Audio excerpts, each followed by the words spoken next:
Hello, नमस्कार, प्रणाम, Ram Ram, Radhe Radhe. Good evening बेटा जी, गुड इवनिंग। कैसे हैं बेटा आप सभी? सभी प्यारे बच्चों को मेरी प्यार भरी नमस्कार। नमस्कार बेटा जी, नमस्कार नमस्कार। गुड इवनिंग बेटा, गुड इवनिंग, गुड इवनिंग। कैसे हैं मेरे प्यारे मेंढक? मेरे सभी प्यारे मेंढकों को मेरी शुभ संध्या, नमस्कार, प्रणाम, गुड इवनिंग। आवाज चेक कर लीजिए एक बार, आवाज आ रही है या नहीं। नमस्कार नमस्कार। हाँ जी, आवाज एकदम सही है। कैसे हैं बेटा आप सभी? आप सभी कैसे हैं बच्चों? नमस्कार नमस्कार बेटा जी, गुड इवनिंग। जल्दी से आ जाइए। हैप्पी डॉक्टर्स डे मेरे बच्चों, हैप्पी डॉक्टर्स डे।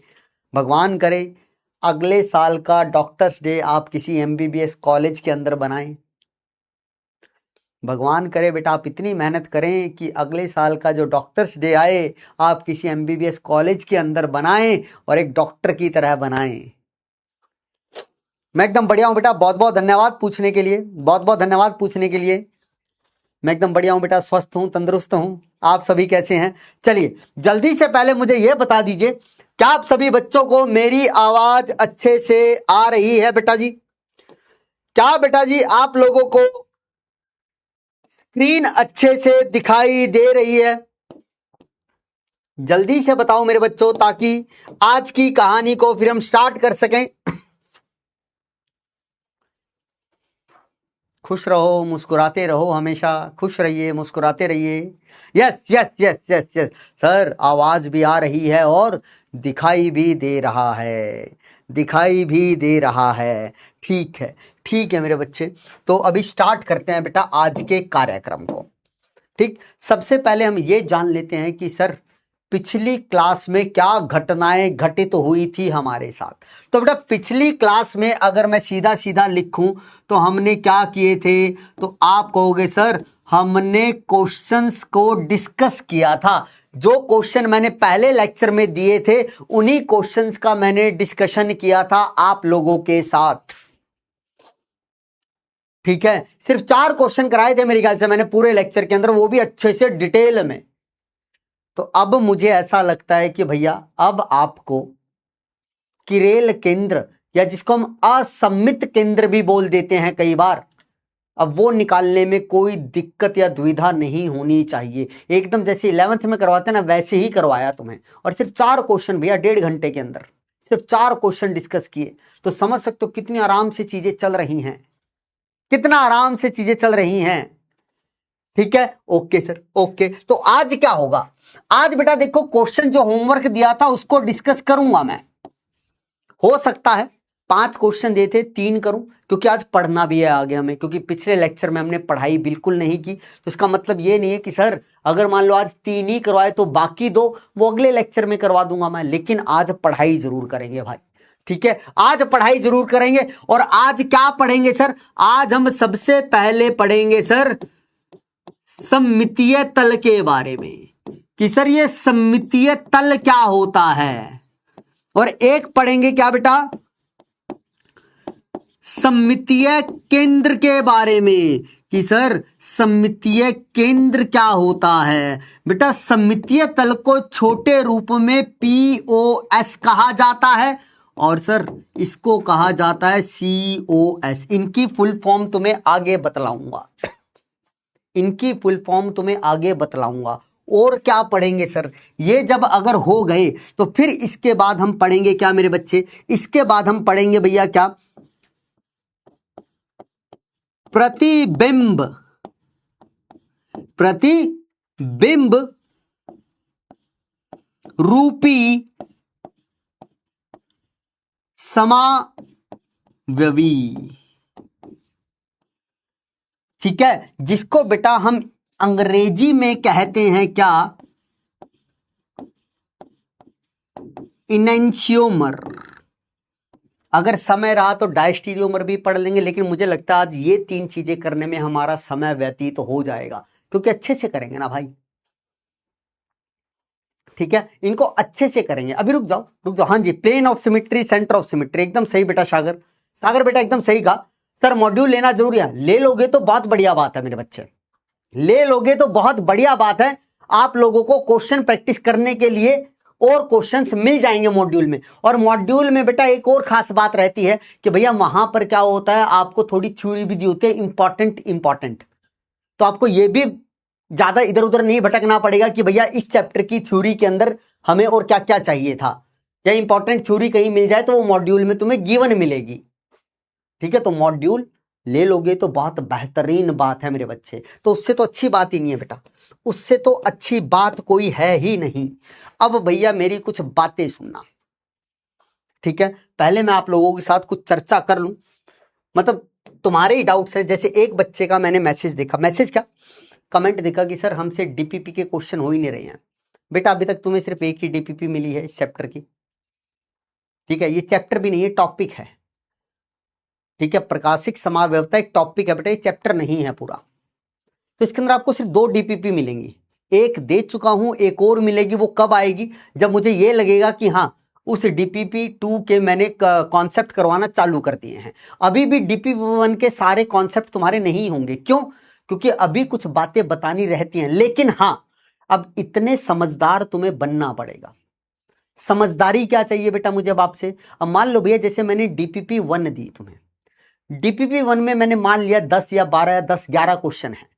अब उन 10 क्वेश्चन में से मैं मान लेता हूं तुमसे 5 हुए, 5 नहीं हुए। लेकिन बेटा तुम्हें अब ये देख के पता चलना चाहिए कि भैया उन 10 क्वेश्चन में से 5 जो क्वेश्चन हुए वो टॉपिक के थे हमारे, और जो 5 क्वेश्चन रह गए अभी तक तो ऐसी चीज हमने कुछ पढ़ी ही नहीं है।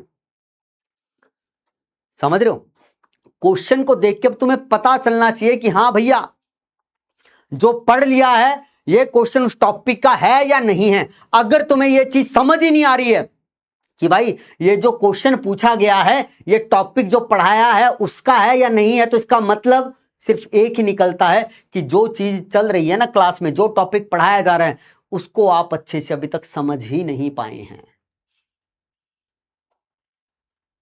समझ रहे हो बात को, ठीक है। तो बेटा डीपीपी 1 में तुम्हारे सिर्फ 2-3 प्रकार के ही सवाल डाले हैं मैंने।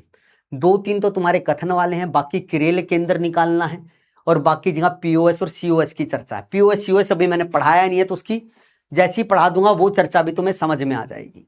तो बेटा कोई बच्चा इस बात के लिए परेशान कतई ना हो कि सर हमसे नहीं डीपीपी के सवाल बन रहे, तुमसे हर एक बनेगा, बस थोड़ा सब्र रखना। क्योंकि ऐसा पॉसिबल मेरे लिए भी नहीं है ना बेटा कि डीपीपी 1 के जितने कॉन्सेप्ट हैं वो सारे के सारे एक लेक्चर में करवा दूंगा, ऐसा नहीं होता ना। और एक टॉपिक से 10-10 क्वेश्चन देना वो भी बेवकूफी है कि भैया मैं तुम्हें सिर्फ क्रेल केंद्र के ही दे रहा हूं। भैया मैंने ही तुम्हें क्रेल केंद्र निकालने के 10 सवाल तो यही करवा दिए।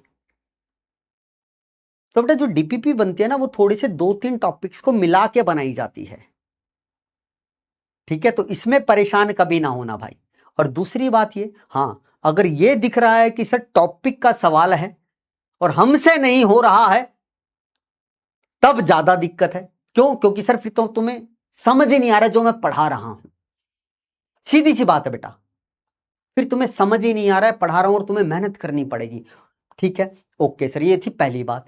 एक बच्चे का मेरे पास मैसेज आया कि सर हमें तो कुछ भी नहीं आता है, 11वीं हमने पढ़ी ही नहीं, हमने ऑर्गेनिक पढ़ी ही नहीं है, हमें तो कुछ पल्ले ही नहीं पड़ रहा। बेटा ये भी सिर्फ एक बहाना है। मैंने उस बच्चे को उस टाइम भी कहा, अभी भी कह रहा हूं, जो बच्चे ये सोच के बैठे हैं ना कि सर आप जो करवा रहे हो वो जीरो, बेटा ये जीरो से चीजें करवा रहा हूं। किरेल केंद्र निकालना 11वीं के बच्चों को ऐसे ही सिखाया जाता है जैसे आप लोगों को करवाया है। अब बस आप बहाना क्या ले रहे हैं कि सर हमने 11वीं में नहीं पढ़ा इसलिए हमें समझ, आप समझने की कोशिश तो करो भैया। हाँ बस ये है कि आपको थोड़ी ज्यादा मेहनत करनी पड़ेगी उन बच्चों से जिन्होंने 11वीं में ये चीजें पढ़ी हुई हैं। अब उनसे तुम्हें ज्यादा परिश्रम करना पड़ेगा, अच्छी बात है ना भैया। और ये भैया जायज भी है क्योंकि वो अपनी 11वीं के हिस्से की मेहनत पहले कर चुके हैं, आपने उस टाइम नहीं की तो अब करनी पड़ेगी। अब ये तो है नहीं कि सर जादू की छड़ी घुमाओ और हमें आ जाना चाहिए। अगर ऐसा होता तो बेटा 11वीं में कोई ना पढ़ता, सब 12वीं में आते और कहते कि टीचर के पास जादू की छड़ी तो है, घुमाएगा और हमें आ जाएगा। तो ऐसा भी नहीं होगा। जिन बच्चों ने 11वीं में नहीं पढ़ा है उनको तो भैया ये लगाओ डबल मेहनत करनी पड़ेगी उन बच्चों से जो 11वीं में पढ़ के आए हैं, अगर उन्हें कंपटीशन देना चाहते हैं, उनसे कंपीट करना चाहते हैं। और ये सच बात है। और देखो भैया एक बात तुम्हें बोल दूं, बहुत सारे बच्चों को ये बात चुभेगी भी, बेटा मैं बोलता हूं सच, मैं यहां तुम्हें पैम्पर करने नहीं आया हूं, मैं तुम्हें सच्चाई का आईना दिखाने आया हूं। अगर तुम ढंग का पढ़ोगे तो कहूंगा बेटा अच्छा पढ़ोगे, नहीं पढ़ोगे ना साफ साफ मुंह पे कहूंगा कि भाई साहब नहीं पढ़ रहे हो, इस हालात में तो तुम्हारा नीट नहीं होगा। क्योंकि सच्चाई बताना जरूरी है तुम्हें, तभी तुम क्या करोगे भैया, सच्चाई सुन के आगे मेहनत करोगे। ये नहीं है कह रहे सर आप तो डीमोटिवेट, बेटा डीमोटिवेशन जैसी कोई चीज नहीं होती। मेरे डीमोटिवेट करने से तुम कभी डीमोटिवेट नहीं हो सकते। तुम डीमोटिवेट पता कब होते हो, जब तुम्हें पता है भैया तुमने मेहनत की नहीं है, तुम्हें कुछ आता नहीं है, सारे साल तुमने क्या किया भैया, मटर गश्ती काटी, और फिर तुम्हें डीमोटिवेशन आता रहे भैया पेपर आगे कुछ आता तो है नहीं, अब क्या करें, टीचर पे भांडा फोड़ो कि टीचर बेकार था, कुछ पढ़ाया नहीं, कुछ समझ नहीं आता था। क्यों? दूसरे पे थोपना आसान है ना, बजाय खुद की गलती करने के। तो भैया ऐसे बच्चे तो दूर रहें कि जो मेहनत करने से कतराते हैं और अपनी कमियां सुनने से डरते हैं। बेटा आगे दुनिया के अंदर ना यही होगा, तुम्हारी गलती तुम्हारे मुंह पे कही जाएगी 10 लोगों के सामने।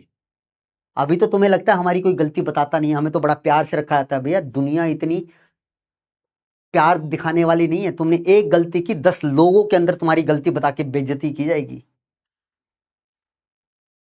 फिर देखना कैसा लगता है। और जो काम नहीं भी किया ना उसको भी जोड़ दिया जाएगा कि ऐसा किया। तो मेहनत करनी है, अगर उस सिचुएशन में नहीं जाना है तो भैया अभी बेइज्जती सहन कर लो, अभी मेहनत कर लो, जैसा कहा जा रहा है वैसा कर लो, तो भैया आगे बड़े सुखी रहोगे। ठीक है चलो आ जाओ, अब इस सवाल को देखो भाई, इस सवाल को देखो, ये तो बड़ा आसान है। कहता है निम्नलिखित में प्रकाशिक सक्रिय कौन है। अच्छा प्रकाशिक सक्रिय इसको भी बताऊंगा क्योंकि इसके अंदर मुझे पीओएस करवाना पड़ा, ये तो क्वेश्चन दिया ही नहीं था मैंने, ये भी नहीं दिया था। मैं निकाल लेता हूं, एक तो ये क्वेश्चन मैंने दिया था आपको, ये सवाल मैंने दिया था, और इसके अंदर आपको निकालना था भैया यहाँ पे कितने हमारे पास प्रकाशीय और सॉरी उपस्थित कायरल केंद्रों की संख्या तुम्हें यहाँ पे बतानी थी मेरे बच्चे।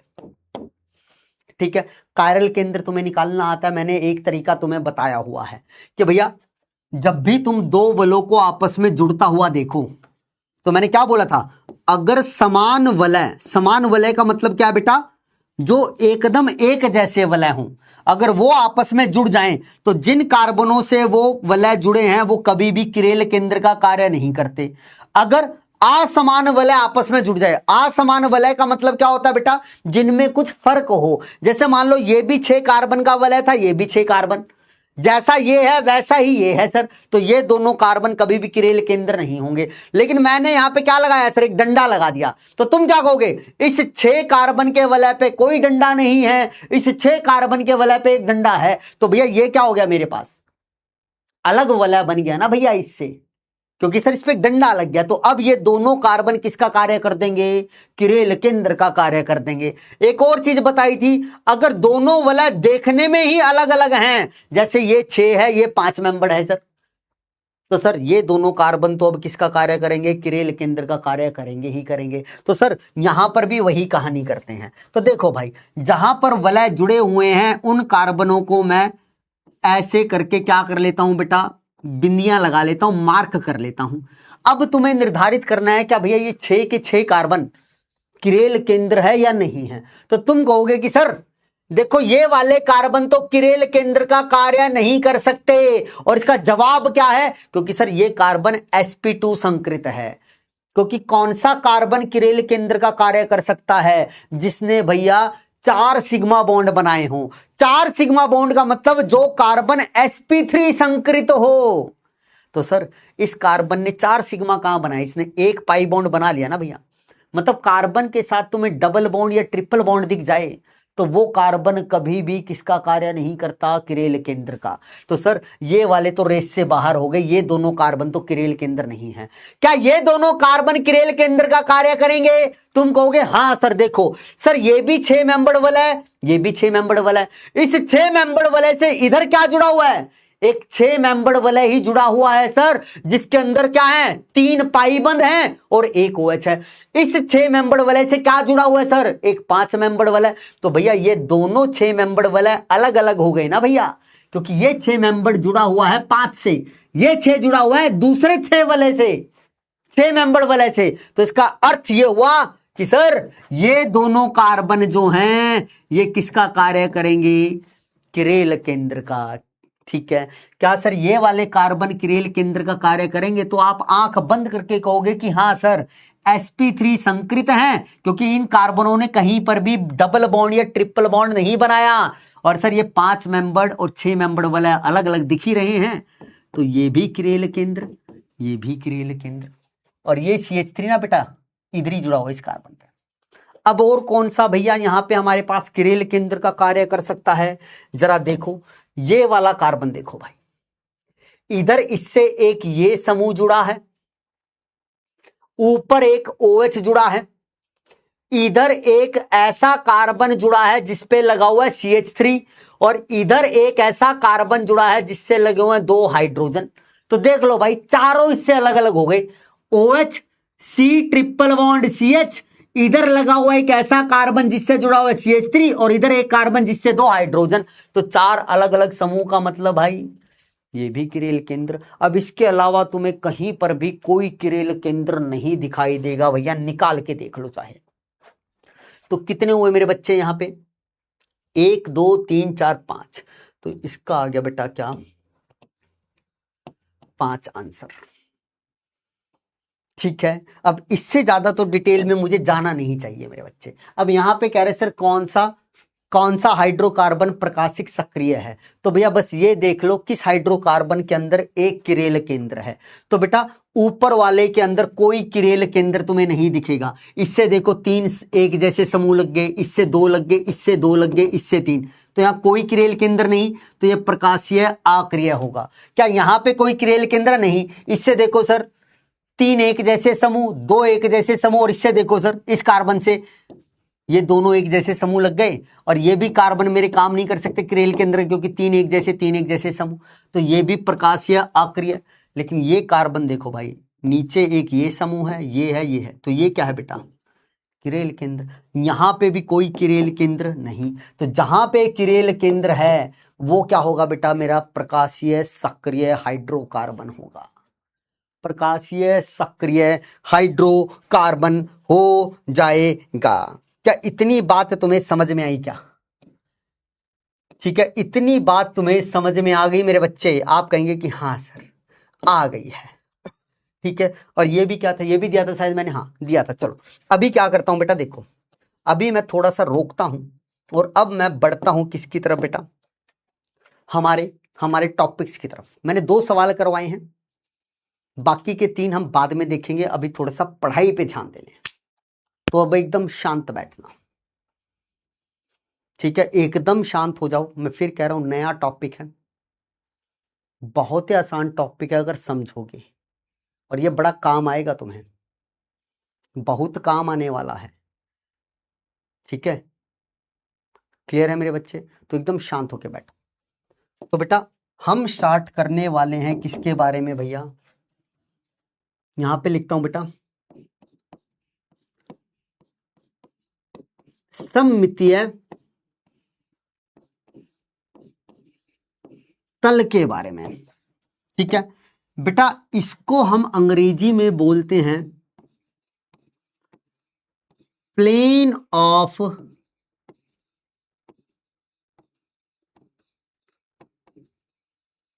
सिमिट्री। छोटे रूप में भैया इसको बोला जाता है POS। तो POS जहां लिखा दिख जाए तो उसका मतलब भैया वो सममितीय तल की बात कर रहा है। अब ये सममितीय तल को परिभाषित कैसे करते हैं मैं वो लिख रहा हूं।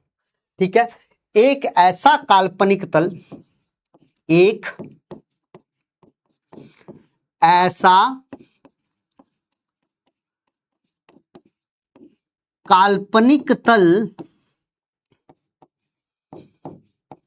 जो अणु को 2 बराबर भाग में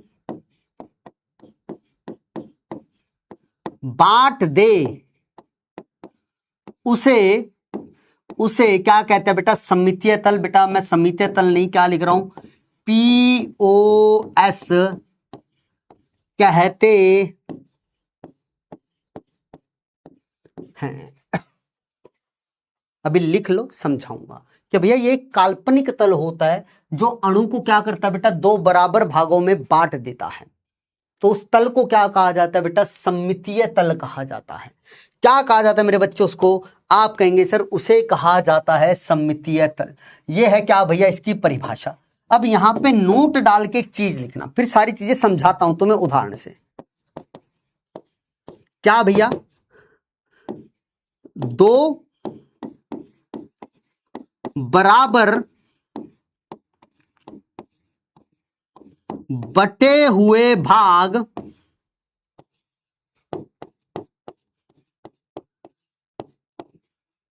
एक दूसरे की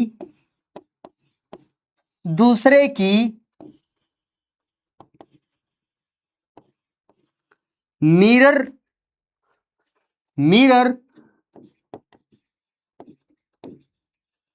इमेज का कार्य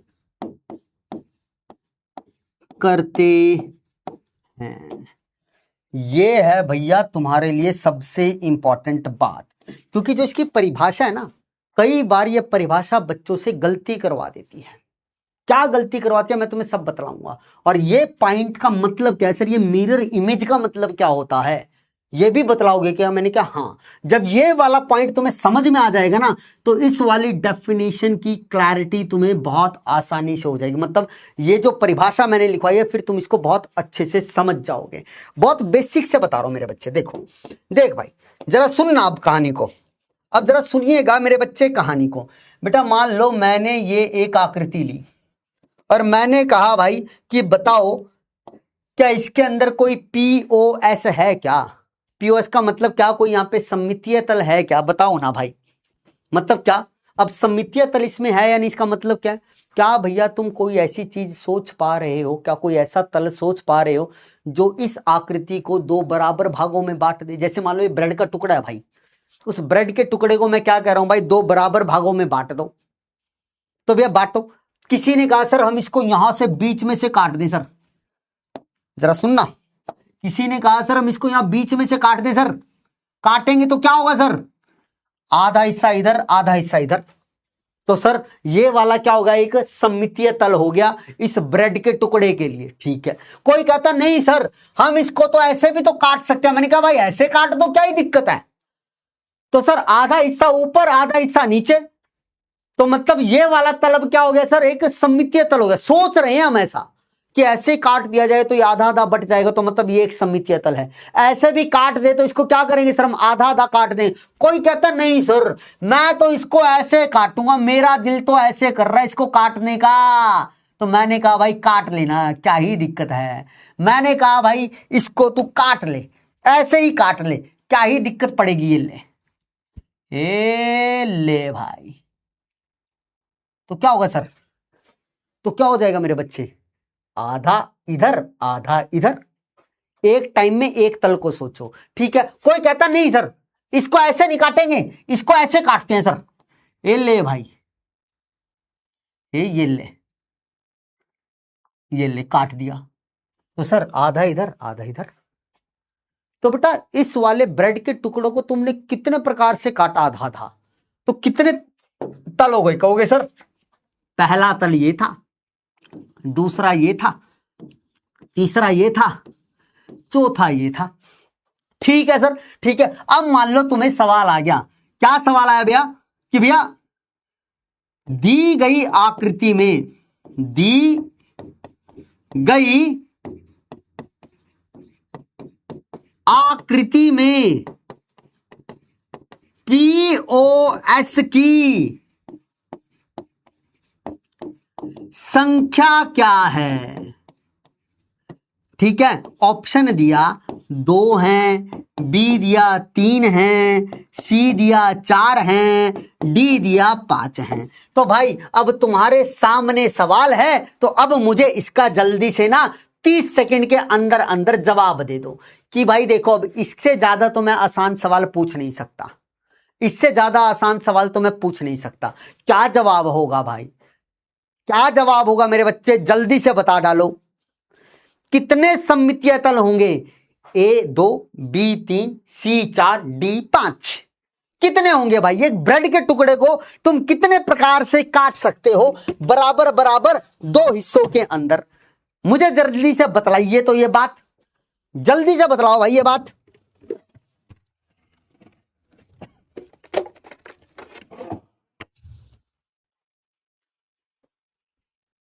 ओके जी, ओके ओके, समय होने वाला है, मुझे दो, मैं कुछ ले आऊं।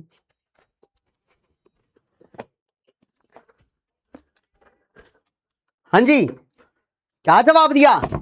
क्या कह रहा है? एक बच्चे ने कुछ कहा सर थोड़ा सा, क्या कहा एक बच्चे ने, मुझे देखने दो, ऐसे बच्चों को तो मैं कमेंट पढ़ता हूं भाई।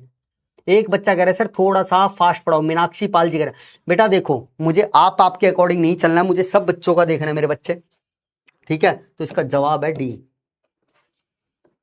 सिर्फ 5% बच्चों ने सही जवाब दिया। क्यों? क्योंकि तुमने अपना दिमाग नहीं इस्तेमाल किया यहां पे। अब सुनना, इसका जवाब डी क्यों बोला कि सर आपने दिखाए तो 4 लेकिन बोल रहे हो 5, ये कौन सी कहानी हो गई सर? तो देखना भाई, समझाता हूं, खुद का दिमाग भी लगाना होता है। और बेटा मीनाक्षी पाल जी मैं फिर कह रहा हूं, ऐसे बच्चे देखो भैया थोड़ा सब्र रखा करो। अगर आपको चीजें आती हैं तो दूसरों का भी सोच के चलो। कभी ऐसा भी समय सोचना कि एक ऐसा समय होगा जब तुम्हें नहीं आएगी, दूसरे को आती होगी, और दूसरा ये कह दे कि सर थोड़ा फास्ट पढ़ा, तो आपको कैसा लगेगा कि भाई मुझे नहीं आता, मुझे तो सीखने दे, तुझे आता है तो शांति से बैठ। तो दूसरों का भी सोचा करो बेटा, इतना मतलब ही नहीं होना चाहिए, ठीक है? देखो भाई ये ब्रेड का टुकड़ा समझ लो, ये ब्रेड का टुकड़ा है हमारा भाई, ये ब्रेड, इसको कैसे काट सकता हूं? सर ऐसे काट दो बीच में से, आधा इधर आधा इधर, ठीक है? सर ऐसे भी तो काट सकता हूं। तो एक सममितीय तल, दूसरा सममितीय तल, आधा इधर आधा इधर। सर इन दोनों कोनों से काट दो, ये देखो इन दोनों कोनों से काटूंगा तो सर आधा इधर आधा इधर। इन दोनों कोनों से काटूंगा तो सर क्या होगा? आधा इधर आधा इधर, तो 4 ही हुए। लेकिन नहीं भाई, याद करो जब बर्गर बनाते हो तो कैसे काटते हो बेटा? इस ब्रेड को मैं ऐसे भी तो काट सकता हूं। अगर ऐसे बीच में से काटा ये पूरा ब्रेड तो आधा ऊपर आधा नीचे। तो कितने सममितीय तल दिख रहे हैं? 5 दिख रहे हैं भैया। 1 2 3 4, और एक ऐसे भी तो काटने पे ये आएगा सममितीय तल, जो इसको क्या करेगा? बीच में से चीरता हुआ चला जाएगा, आधा ब्रेड ऊपर आधा ब्रेड नीचे। तो भाई साहब यहां पे जो सममितीय तल हैं वो 5 हैं। बस अब उस तल को मैं दिखा नहीं सकता ना यहां पे, इसलिए मैंने बनाया नहीं। लेकिन इसका मतलब ये थोड़ी ना है कि सर यहां पे वो है नहीं, यहां पे वो है नहीं, ठीक है? ठीक है, तो भैया यहां पे जो जवाब है वो कितना आएगा मेरे बच्चे? वो आएगा आप लोगों का 5। अब वो चीज आपको पता होनी चाहिए क्योंकि मैं वो चीज यहां दिखा नहीं सकता, ठीक है? ओके सर, बढ़िया बात है। और भी कुछ उदाहरण दोगे क्या? मैंने कहा हाँ भाई, क्यों नहीं दूंगा, और भी उदाहरण दूंगा। जैसे ये देखो, जैसे ये देखो, मैंने ये एक क्या बना लिया बेटा? त्रिभुज बना लिया है। क्या बना लिया मेरे बच्चे? त्रिभुज बना लिया है। तो मैंने कहा भाई यहां पे बताओ कितने सममितीय तल होंगे? तो चलो सर काटते हैं, चलो सर काटेंगे, आज तो काटना काटना खेलेंगे भाई। ये लो भाई, तो सर एक दिख गया, हाँ सर आधा इधर आधा इधर। यहां से भी तो काट सकता हूं मेरे बच्चे, आप कहोगे हाँ सर, तो आधा इधर आधा इधर। यहां से भी तो काटा जा सकता है ना मेरे बच्चे? हाँ सर, यहां से काटा जाएगा, यहां से काटा जाएगा। तो सर ये भी क्या कहलाएगा मेरे बच्चे? सममितीय तल कहलाएगा। तो इसके अलावा भी कोई दूसरा सममितीय तल है क्या? हाँ सर, ब्रेड ही है सर, बस तिकोना ही तो बनाया है। तो इसको भी तो ऐसे बीच में से काट सकता हूं ना भैया? ऐसे बीच में से चाकू मार दिया, छुरी चला दी भाई, बस ये चकोर ना होके तिकोना ब्रेड समझ लो। तो तिकोने ब्रेड को भी तो ऐसे बीच में से काटा जा सकता है ना सर, आधा ऊपर आधा नीचे। तो यहां पर कितने सममितीय तल दिख रहे हैं तुम्हें? 4 दिख रहे हैं। कितने दिख रहे हैं मेरे बच्चे? 4 दिख रहे हैं। इसके अलावा और कोई भी उदाहरण दोगे क्या? मैंने कहा हाँ भाई, अभी तो शुरुआत की है, अभी तो बहुत बेसिक समझा रहा हूं, जैसा तुम्हारी किताबों में लिखा होता है। मैंने लिखा भैया ये A for Apple. A for Apple से मैंने पूछा कि भाई तू बता तेरे पास कितने सममितीय तल हैं, तो तुम क्या कहोगे कि सर इसको यहां बीच में से काटो ऐसे। ये ले भाई, काट दिया सर, ठीक है। तो आधा ए इधर, आधा ए इधर, ठीक है। और ऐसे काट दूंगा तो आधा ए ऊपर, आधा ए नीचे, तो 2 सममितीय तल, ठीक है। वैसे भैया अब मैं उस वाले तल की बात नहीं कर रहा, उस तल को तुम्हें देखना आना चाहिए कि हाँ सर इस ए को अगर मैं ऐसे काट दूंगा तो क्या होगा सर, ये आधा ऊपर आधा नीचे, ठीक है, हो सकता है। तो सर लेकिन ये तल तो तुम्हें दिख ही रहा है ना, ये तल तो तुम्हें दिख ही रहा है। समझे बात को? आप कहेंगे कि हाँ सर समझ गए हैं। तो बेटा सममितीय तल क्या है? सममितीय तल एक ऐसा काल्पनिक तल होता है जो क्या करता है मेरे बच्चे, किसी भी आकृति को या किसी भी अणु को या किसी भी यौगिक को 2 बराबर भागों में बांट देता है, 2 बराबर भागों में बांट देता है, ठीक है। Okay sir, okay sir, okay. अब भैया जरा सुनना बात को, अब मैं इस बिंदु को समझा रहा हूं कि 2 बराबर बटे हुए भाग एक दूसरे की मिरर इमेज का कार्य करते हैं, मिरर इमेज का कार्य करते हैं। कैसे भाई, जरा समझाओ तो सर। ये लो भाई, पहला उदाहरण दे रहा हूं। मान लो बेटा मैंने ये चीज ली, सुनते हुए चलना बस। अभी बेटा मैंने कहा, किसी ने कहा कि भाई हमने इसको ऐसे काट दिया, किसी ने कहा हमने इसको सर बीच में से ऐसे काट दिया, तो ये क्या कहलाएगा बेटा? इसका एक सममितीय तल। अब भैया वो नोट क्या कहता है, ये भैया ये जो तुम सोच रहे हो ना तल, ये सममितीय तल जब कहलाएगा जब ये 2 बराबर बटे हुए भाग एक दूसरे की मिरर इमेज होंगे। मिरर इमेज का मतलब क्या होता है भैया? मान लो भैया एक वस्तु को तुमने किसी शीशे के सामने रख दिया, तो होगा क्या बेटा? उस वस्तु का प्रतिबिंब बनेगा शीशे के अंदर, वैसे का वैसे ही बनेगा। अगर शीशे के सामने मैं खड़ा हो रहा हूं भैया, तो शीशे में पुनीत सरी दिखाई देंगे भैया। शीशे के सामने भैया तुम खड़े होगे तो उसमें गधा दिखाई दे तो कैसा लगेगा? सोच के देखो कि सर शीशे के सामने हम खड़े हैं और गधा दिख रहा है, तो कहोगे सर गधे और हम में कोई फर्क थोड़ी ना है सर, हम भी गधे ही हैं। ठीक है भैया, तुम गधे हो, लेकिन भैया दिखने में उस जैसे थोड़ी ना हो, दिखने में उस जैसे थोड़ी ना हो। तुम खड़े होगे तो तुम जैसा ही तो गधा वहां दिखाई देगा, बोलो हाँ के ना। शीशे के सामने ये पेन करूंगा तो यहाँ पे ये पेन ही तो दिखाई देगा बेटा मुझे। तो हम क्या बोलते हैं, जिस वस्तु को तुम शीशे के सामने रखोगे तुम्हें शीशे में उसी की इमेज दिखाई देगी, तो उस वस्तु को हम मिरर बोल देते हैं और उसकी जो इमेज बनी वो इमेज है। तो mirror image relationship, mirror image संबंध इसे कहा जाता है कि जो वस्तु शीशे के सामने रखी है वैसी की वैसी वस्तु तुम्हें प्रतिबिंब में दिखाई दे रही है। तो मैं भैया क्या कहता हूं, मैं ये कह रहा हूं भैया इस तल को शीशा मान लो, इस तल को मैंने शीशा मान लिया सर, ठीक है। अब हुआ क्या, इस तल ने क्या किया है, इस तल ने भैया ये किया है सर कि इस वाली वस्तु को 2 बराबर भागों में बांटा है। तो कैसे बांटा है जरा समझना भाई। एक हिस्सा ये रहा, एक हिस्सा ये रहा, तो इसका ये जो इधर वाला हिस्सा है वो इधर ऐसा ही तो दिखाई दे रहा है बेटा। अब देखो थोड़ा सा बनाने में गड़बड़ हो सकती है, छोटा बड़ा, लेकिन अब हाथ से बना रहा हूं तो समझ जाना। तो जल्दी बताओ भाई, तो ये 2 बराबर बटे हुए भाग एक दूसरे की मिरर इमेज नहीं बन गए क्या?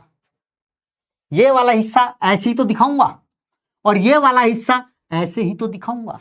तो इसका मतलब सर इस तल ने इसको 2 बराबर भागों में जब बांटा तो वो 2 बराबर बटे हुए भाग एक दूसरे की क्या बने बेटा? मिरर इमेज बने हैं। तो इस वाले तल को मैं क्या बोल सकता हूं? सममितीय तल कह सकता हूं। जैसे अब इधर आ जाओ, अब इधर आ जाओ बेटा। किसी ने कहा क्या ये वाला तल मिरर, क्या ये वाला तल सममितीय तल का कार्य करेगा? तो मैंने कहा हाँ भाई, क्यों नहीं कर सकता सर, करेगा। मान लो भैया ये वाला तल मैंने क्या मान लिया? शीशा मान लिया। ये वाला तल मैंने शीशा मान लिया। अब जरा सुनते हुए चलना बस। तो भाई ये वाला हिस्सा कैसा दिख रहा होगा? देखो ऐसा दिख रहा होगा, ये वाला हिस्सा रहा और ये रहा, और इधर क्या बनेगा बेटा, इसका एकदम ऐसा ही तो हिस्सा बनेगा।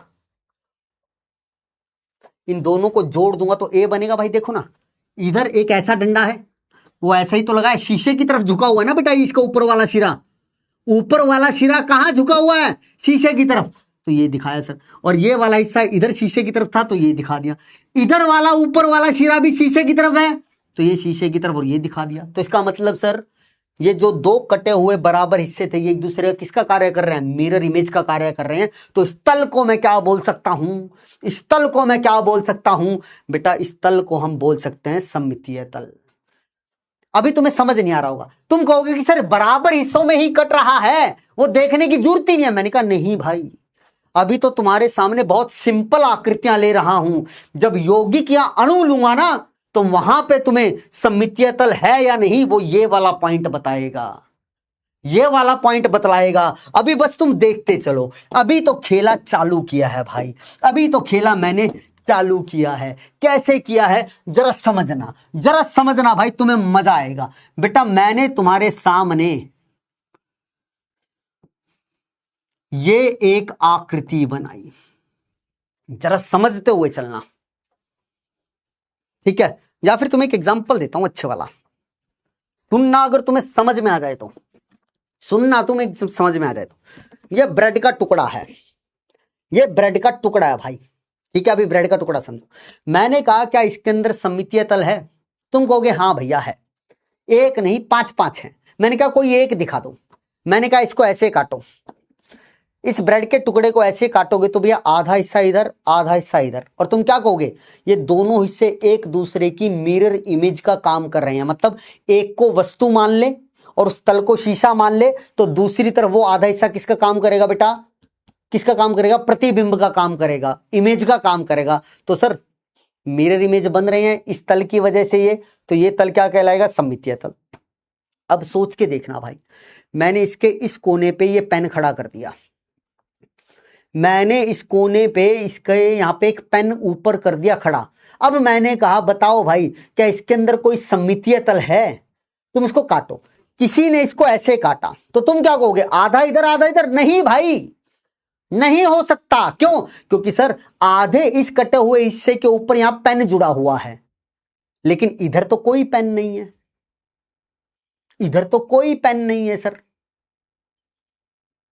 समझे बात को। क्यों भैया, क्योंकि सर अगर इस तल को मैं शीशा मान रहा हूं तो शीशे ने क्या किया सर, ये वाला कोना इधर दिखा दिया और ये वाला कोना इधर दिखा दिया, तो इस कोने के ऊपर जो पेन लगा हुआ है तो वो भी तो यहां दिखना चाहिए था, लेकिन वो दिख ही नहीं रहा। तो इसका मतलब अब ये वाला तल सममितीय तल का कार्य नहीं कर रहा है, सममितीय तल का कार्य नहीं कर रहा है।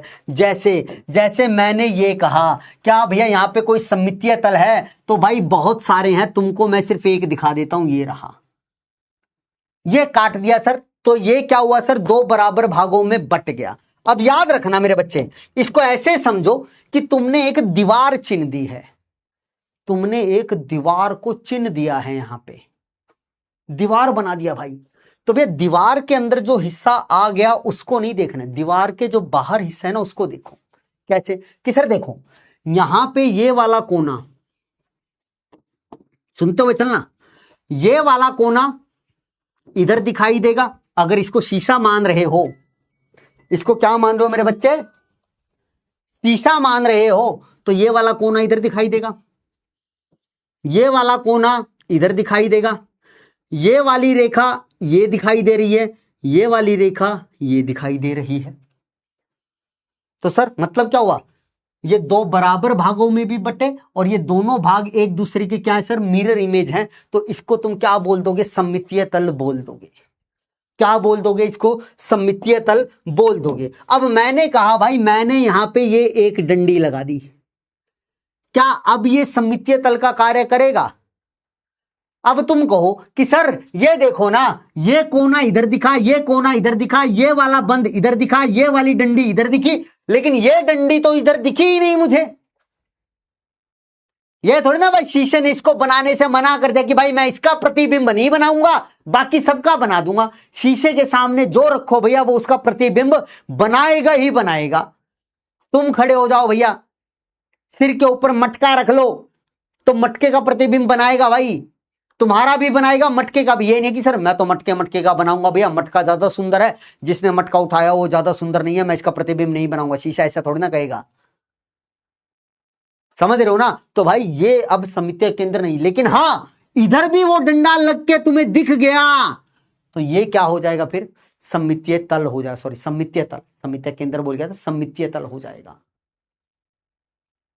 समझे बात को, समझे बात को। Yes sir. अब एक बात बहुत गौर से सुनना भाई, सब लोग एक बार अपनी सीट पे खड़े हो जाओ, जल्दी से खड़े हो जाओ भैया। तुम्हें भैया अब मैं मिरर और इमेज बनाने का क्या बता रहा हूं, तरीका बता रहा हूं, क्योंकि ये तरीका जाने बिना तुम ये कभी नहीं बता पाओगे कि जो दो बराबर भाग बटे हुए हैं वो एक दूसरे की मिरर इमेज हैं या नहीं हैं। खड़े हो जाओ भैया, सब काम छोड़ दो, समझने वाली चीज है बहुत। मतलब ये तो तुम्हारे भैया किसके ऊपर, एप्टीट्यूड के ऊपर क्या करेगी, मतलब तुम में कितना दिमाग है, तुम्हें ये कितनी चीज समझ में आएगी, तुम्हारे दिमाग पे निर्भर करेगी, एप्टीट्यूड जिसे बोलते हैं। ठीक है, चलो खड़े हो जाओ। क्या करो भैया, ऐसा मानो, सुनो, मेरे मेरे मुंह के सामने खड़े हो ना, जैसे मैं खड़ा हूं तो मतलब आमने सामने खड़े हैं। ऐसा मानो भैया इधर एक शीशा है मेरे, तो तुम भी ऐसा एक इमेजिन कर लो, काल्पनिक शीशा मान लो इधर खड़ा है, एक बड़ा सारा शीशा। मैंने उस शीशे को ऐसे छू रखा है इस हाथ से, मेरे इस हाथ ने शीशे को छुआ हुआ है और इसको मैं ऐसे करके खड़ा हूं। तुम भी खड़े हो, एक हाथ को ऐसे सीधा कर लो, दूसरे हाथ को ऐसे बॉडी बनाओ भाई, और जिस हाथ को सीधा किया ये सोचो कि भैया उस हाथ ने शीशे को छू रखा है, छू रखा है। तो अब एक बात बताओ भाई, अब जरा इमेजिन करना, जरा इमेजिन करना कि शीशे के अंदर प्रतिबिंब कैसा दिखाई देगा, मतलब तुम्हारा जो अक्ष बनेगा वो कैसा बनेगा। ये वाला हाथ तुम्हें कहां दिखाई देगा अक्ष के अंदर, सोचो जरा, फिर मैं तुम्हें सारी चीजें समझाता हूं। तो भाई अब इसका जवाब सुनना, ठीक है, तुमने सोच लिया होगा बेटा। जब भी किसी वस्तु का प्रतिबिंब तुम्हें बनाना हो किसके अंदर, शीशे के अंदर, तो कैसे बनाना है, जो चीज शीशे के तुमने पास की हुई है,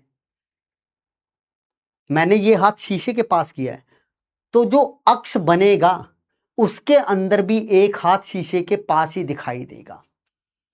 मैंने ये हाथ शीशे के पास किया हुआ है, तो वहां से भी तुम्हें एक हाथ ऐसे ही शीशे के ऐसे दिखेगा जो शीशे को छू रहा है। मैंने ये हाथ, इधर वाला हाथ शीशे से दूर किया हुआ था क्योंकि शीशा इधर है, तो तुम्हें अक्ष के अंदर भी ये वाला हाथ तुमसे दूर ही दिखाई देगा। समझ रहे हो।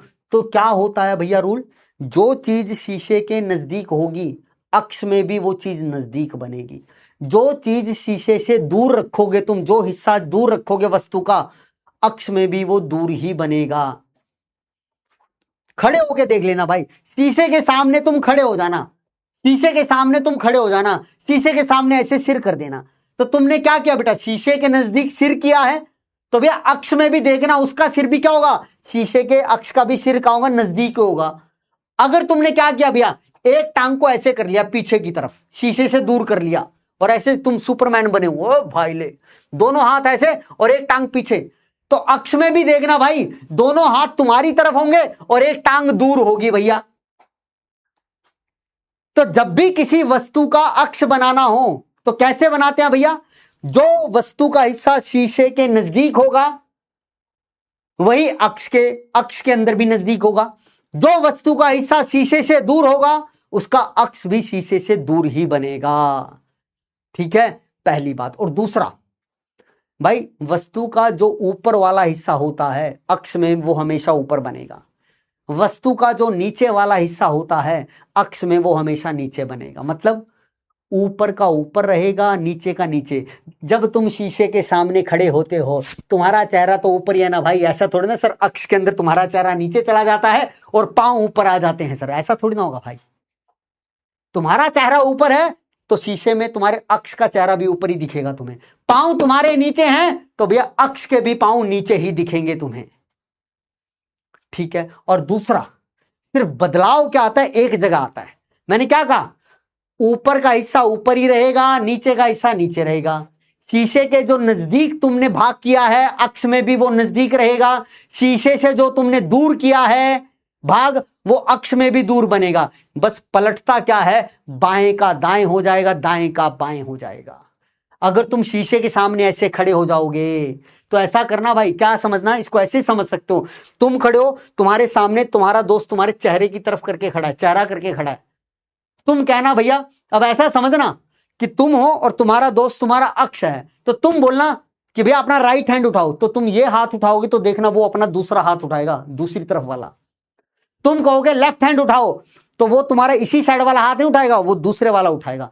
तो अक्ष के अंदर सिर्फ एक चीज बदलती है, राइट का लेफ्ट, लेफ्ट का राइट, बाकी सारी चीजें वही रहती हैं। ऊपर का ऊपर रहेगा, नीचे का नीचे रहेगा, नजदीक का नजदीक रहेगा, दूर का दूर रहेगा, बस खत्म कहानी।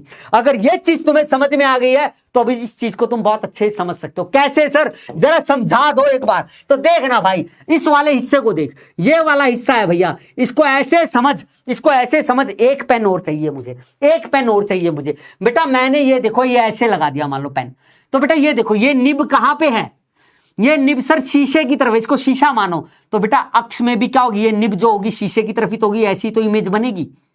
अगर मैं ऐसा कर देता हूं कि भाई शीशे के सामने इस पेन को ऐसे रखूं, ये निब दूर कर दी सर और पीछे वाला हिस्सा शीशे के पास है, तो इसका जब अक्ष बनेगा ना भैया, मान लो ये ऐसा ही पेन है, तो सर इसकी निब दूर होगी और पीछे वाला हिस्सा शीशे के पास होगा, तो ये इमेज बनेगी।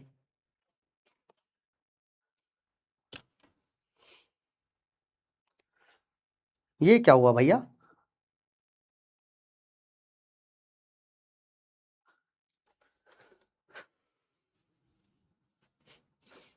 वाला हिस्सा शीशे के पास होगा, तो ये इमेज बनेगी।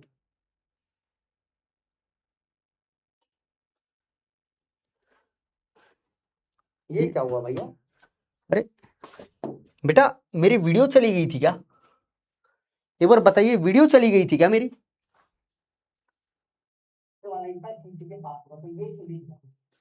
जल्दी बताइए मेरे बच्चे, क्या वीडियो चली गई थी क्या मेरी? क्योंकि मेरे पास से वीडियो हट गई थी, जल्दी बताओ। नहीं ना, वीडियो आ रही है ना? मेरे पास से वीडियो चली गई थी ना एकदम, तो मुझे लगा शायद आपके पास से ही बंद हो गया हो। क्लियर है ना, क्लियर है ना? Okay okay okay okay okay बच्चे, ओके मेरे बच्चों, मेरी चली गई थी तो मुझे लगा कि भी आपके पास से मैं चली गई और मैं पढ़ाता रहूं, वो तो एकदम नजर पड़ी मेरी। चलो भाई, अगर ये बात तुम्हें पल्ले पड़ गई है ना मेरे बच्चे, तो अब तुम्हें चीजें समझ में आ जाएंगी। बस अब मैं तुम्हारे लिए कॉन्क्लूजन कर रहा हूं, फिर एग्जाम्पल करेंगे अच्छे वाले, अच्छे वाले एग्जाम्पल देखेंगे भाई। क्या कॉन्क्लूजन कर रहा हूं भैया, सममितीय तल एक ऐसा तल होता है जो क्या करता है मेरे बच्चे, किसी भी अणु या यौगिक को दो बराबर भागों में बांटता है, और दो बराबर बटे हुए भाग क्या होने चाहिए, एक दूसरे की मिरर इमेज होने चाहिए। अगर वो दो बराबर बटे हुए भाग एक दूसरे की मिरर इमेज नहीं है, तो इसका मतलब क्या है मेरे बच्चे, कि वो तल सममितीय तल का कार्य नहीं करता। और दूसरी बात ये याद रखना बेटा, जो अणु या जो परमाणु सममितीय तल का हिस्सा हो जाएगा, जो अणु या जो परमाणु सममितीय तल का हिस्सा हो जाएगा, उस अणु या परमाणु को तुम्हें नहीं देखना है। जैसे उदाहरण के तौर पे मैंने ये कहा भाई, मैंने ये कहा कि भाई मान लो भैया, अच्छा पहले तो एक बात का जवाब दो, पहले आप एक बात का जवाब दो, देखता हूं कितना अच्छे जवाब देते हो। वोट करना है, वोट करना है। पहले सवाल सुन लेना, आपको यह बताना है क्या हमारे शरीर में कोई सममितीय तल है? अगर सममितीय तल है तो भैया थम्स अप कर देना। मतलब क्या कोई ऐसा तल है हमारे बीच जो क्या करे बेटा, हमें दो बराबर भागों में बांट दे। मैं ऐसे करके खड़ा हो गया भैया, दोनों हाथ ऐसे कर लिए, दोनों टांगे भी मैंने चौड़ी कर ली हैं ऐसे, और मैंने कहा क्या भैया बताओ, मुझे दो बराबर भागों में तुम बांट सकते हो क्या? क्या दो बराबर भागों में ऐसे बांट सकते हो क्या? तुम्हें बताना क्या हमारे अंदर कोई सममितीय तल है? अगर तुम्हें लगता है कि सममितीय तल है तो थम्स अप कर दो, अगर तुम्हें यह लगता है कि भैया सममितीय तल नहीं है तो थम्स डाउन कर देना। देखते हैं कितने बच्चे इस बात को अब समझ पाए हैं। इस सवाल से निर्धारित हो जाएगा तुम्हारी क्लैरिटी कितनी है। भले ही तुम इस सवाल का गलत जवाब दो, लेकिन इस सवाल के बाद भैया तुम्हें सारी चीजें अच्छे से क्लियर हो जाएंगी। ये एक ऐसा सवाल होता है जो तुम्हें भैया बता देता है कि हाँ भाई अब कॉन्सेप्ट की क्लैरिटी आ गई है। कितने बच्चे कह रहे हैं कि एक मनुष्य के शरीर में सममितीय तल उपस्थित होता है?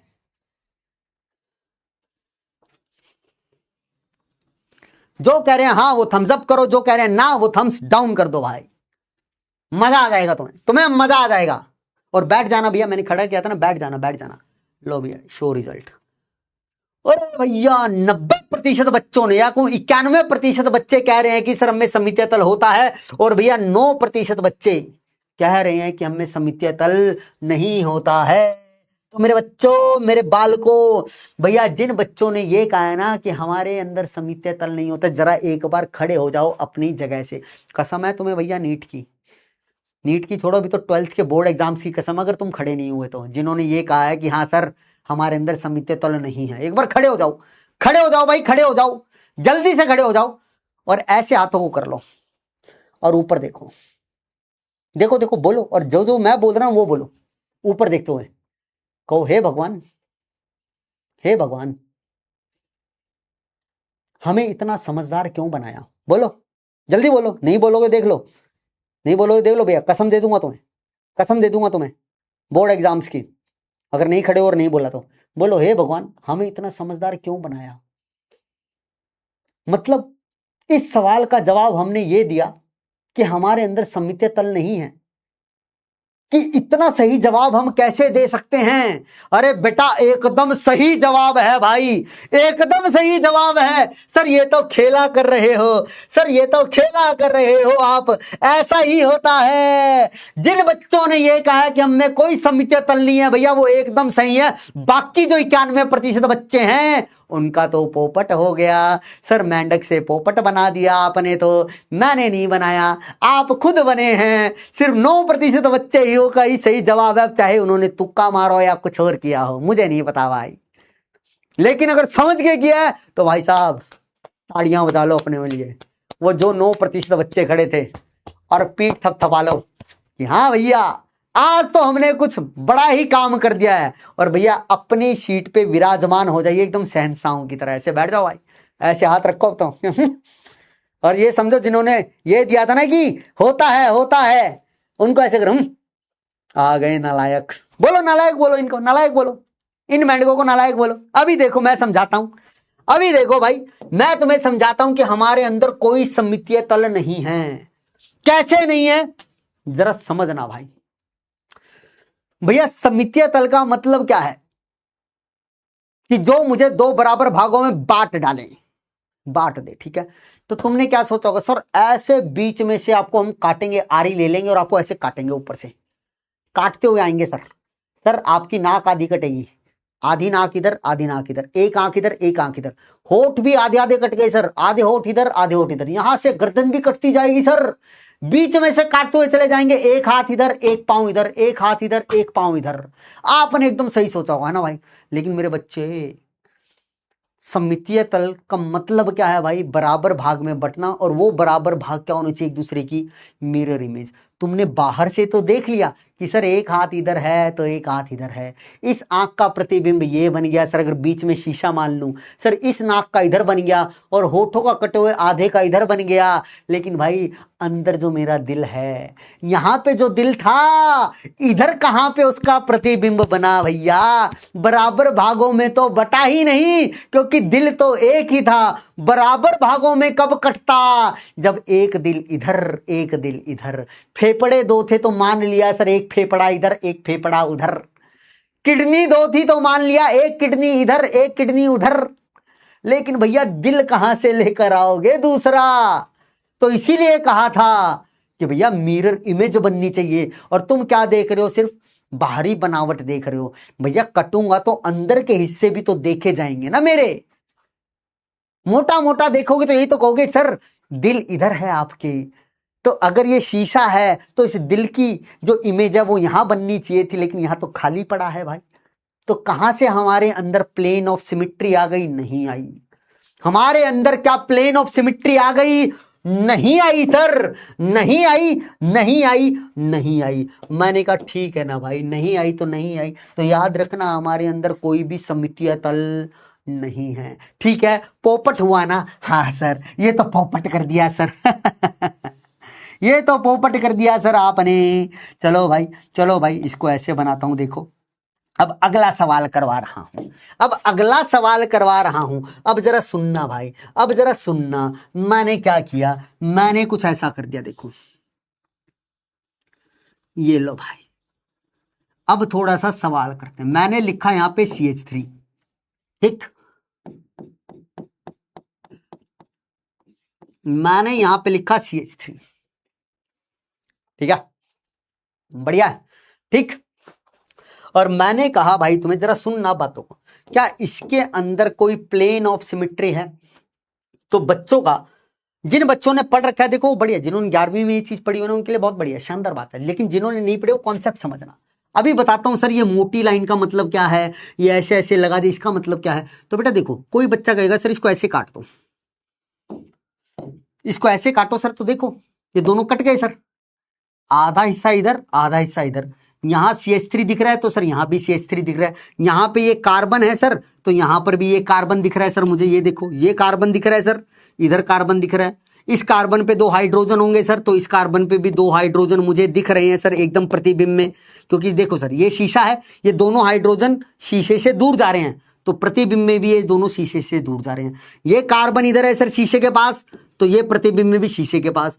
इस कार्बन को सर मैं यहां देख पा रहा हूं, इस CH3 को मैं, इस CH3 को मैं यहां देख पा रहा हूं। तो जिन बच्चों ने ये नहीं पढ़ा है वो ये कहेंगे और कहेंगे सर इसके अंदर POS है। लेकिन मेरे बच्चे ये बात दिमाग में बैठा लो भैया, ये POS नहीं है, ये सममितीय तल नहीं है। क्यों नहीं है, जरा गौर फरमाना बेटा। इस वेज, इसको बोलते हैं वेज, यहां पे लिख देता हूं।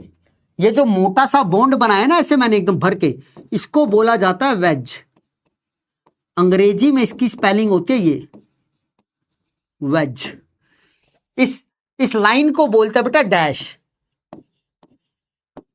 इसको अंग्रेजी में लिखा जाता है DASH। वेज का मतलब क्या होता है बेटा, वेज का मतलब होता है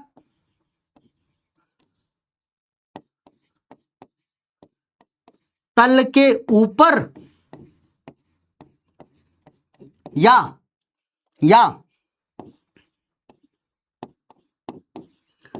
दर्शक की तरफ। अभी समझाता हूं सारा। डैश का मतलब क्या होता है बेटा, तल के नीचे या दर्शक से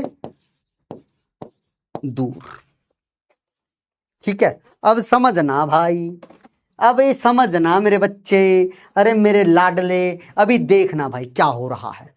बेटा इसको ऐसे मानो, ये किताब मैंने ऐसे पकड़ी हुई है तुम्हारे लिए, ठीक है। इस कार्बन पे CH3 है, इस कार्बन पे CH3 है, इसको ऐसे पकड़ दो चाहे ऐसे। ये देखो ये ऐसे रखी हुई है किताब। तो ये जो 2 कार्बन है ना, ये मैंने ये दिखाए हुए हैं, और नीचे वाले 2 कार्बन ये हैं। तो हमने इस वाले कार्बन पे मैंने क्या लगा दिया बेटा, ये ऊपर CH3 लगा दिया। ये हाथ में पकड़ लिया ना ऊपर, देखो इधर, इसको ऐसे कर देता हूं यहाँ पे, हाँ ये लगा दिया इधर CH3 ऊपर की तरफ, ठीक। और सर इधर कहां लगाया सर, मैंने नीचे की तरफ लगाया भाई ऐसे। ये संरचना कुछ इस प्रकार की है। ये भले ही तुम्हें लग रहा है कि ये ऊपर दिखाया हो, लेकिन नहीं भैया। इस डैश का मतलब क्या होता है, जो ये समूह लगा हुआ है ना, ये तल से नीचे है। मतलब सर ये अगर मैं तल मान रहा हूं, इस आकृति को मैं तल मान रहा हूं, तो इस वेज का मतलब क्या है, ये CH3 इस कार्बन पे ऊपर है, और इसके बगल के अंदर, इसके बगल में जो क्या है मेरे बच्चे, कार्बन है, उसके ऊपर CH3 का है बेटा, नीचे की तरफ है। तो अब जल्दी बताओ, अगर इसको मैं यहां बीच में से काटता हूं, अगर इसको मैं यहां बीच में से काटता हूं, तो बेटा बीच में से काटने का मतलब क्या है, अगर इस कार्बन पे CH3 ऊपर लगा हुआ है, तो बेटा इसके प्रतिबिंब में भी ये CH3 कहां दिखना चाहिए था, ऊपर ही ना भैया। क्योंकि अक्ष का मतलब क्या बताया था मैंने, किसी वस्तु का ऊपर वाला हिस्सा हमेशा अक्ष में ऊपर ही तो दिखेगा। तो भाई अगर ये चीज इस कार्बन पे ऊपर है, अगर इस कार्बन को मैं इस कार्बन का अक्ष बोल रहा हूं, तो इस कार्बन पे भी ये कहां होनी चाहिए थी, ऊपर। लेकिन ये दिखा कहां रहा हूं मैं, नीचे। तो ये क्या हो गई बेटा मेरे पास, सममितीय तल नहीं हुआ। देखने में लगता बराबर बट गया सर, कि सर इस कार्बन पे एक CH3, इस कार्बन पे CH3, इधर कार्बन, और ये बीच में से कट गया, आधा आधा बराबर बट गया है। कहने को तो बराबर बटा है, लेकिन बराबर बटे हुए इससे एक दूसरे की मिरर इमेज नहीं है। अगर ये मिरर इमेज नहीं है तो इस तल को मैं पीओएस नहीं कह सकता। इस तल को मेरे बच्चे मैं पीओएस नहीं कह सकता हूं। क्या इतनी बात समझ में आई? तो आप कहेंगे हां सर। लो भाई, अब एक और उदाहरण दे देता हूं तुम्हें। ये लो, ठीक है, ये वाला। अब सुनना, CH3, ये CH3। चलो, अब मुझे जल्दी से तुम बताओगे कितने बच्चे, पहले तो ये बताओ क्या इस आकृति में पीओएस है या नहीं है? बस लो 30 सेकंड का समय। जो बच्चे कह रहे इसमें पीओएस है वो थम्स अप कर दो, जो कह रहे कि सर इसमें पीओएस नहीं है वो थम्स डाउन कर दो। तब तक मैं इसको समझाने की तुम्हें क्या करता हूं भैया, एक तैयारी कर लेता हूं भैया। मुझे पेज चाहिए, मुझे एक पेज चाहिए।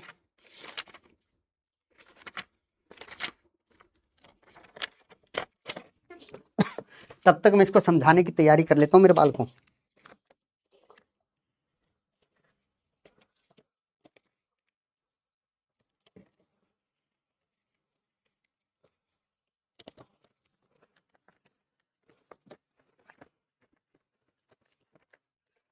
कितने बच्चे कह रहे हैं क्या इसके अंदर कोई सममितीय तल है? जो कह रहे हैं हाँ है वो थम्स अप कर दो, जो कह रहे हैं नहीं है वो थम्स डाउन कर दो।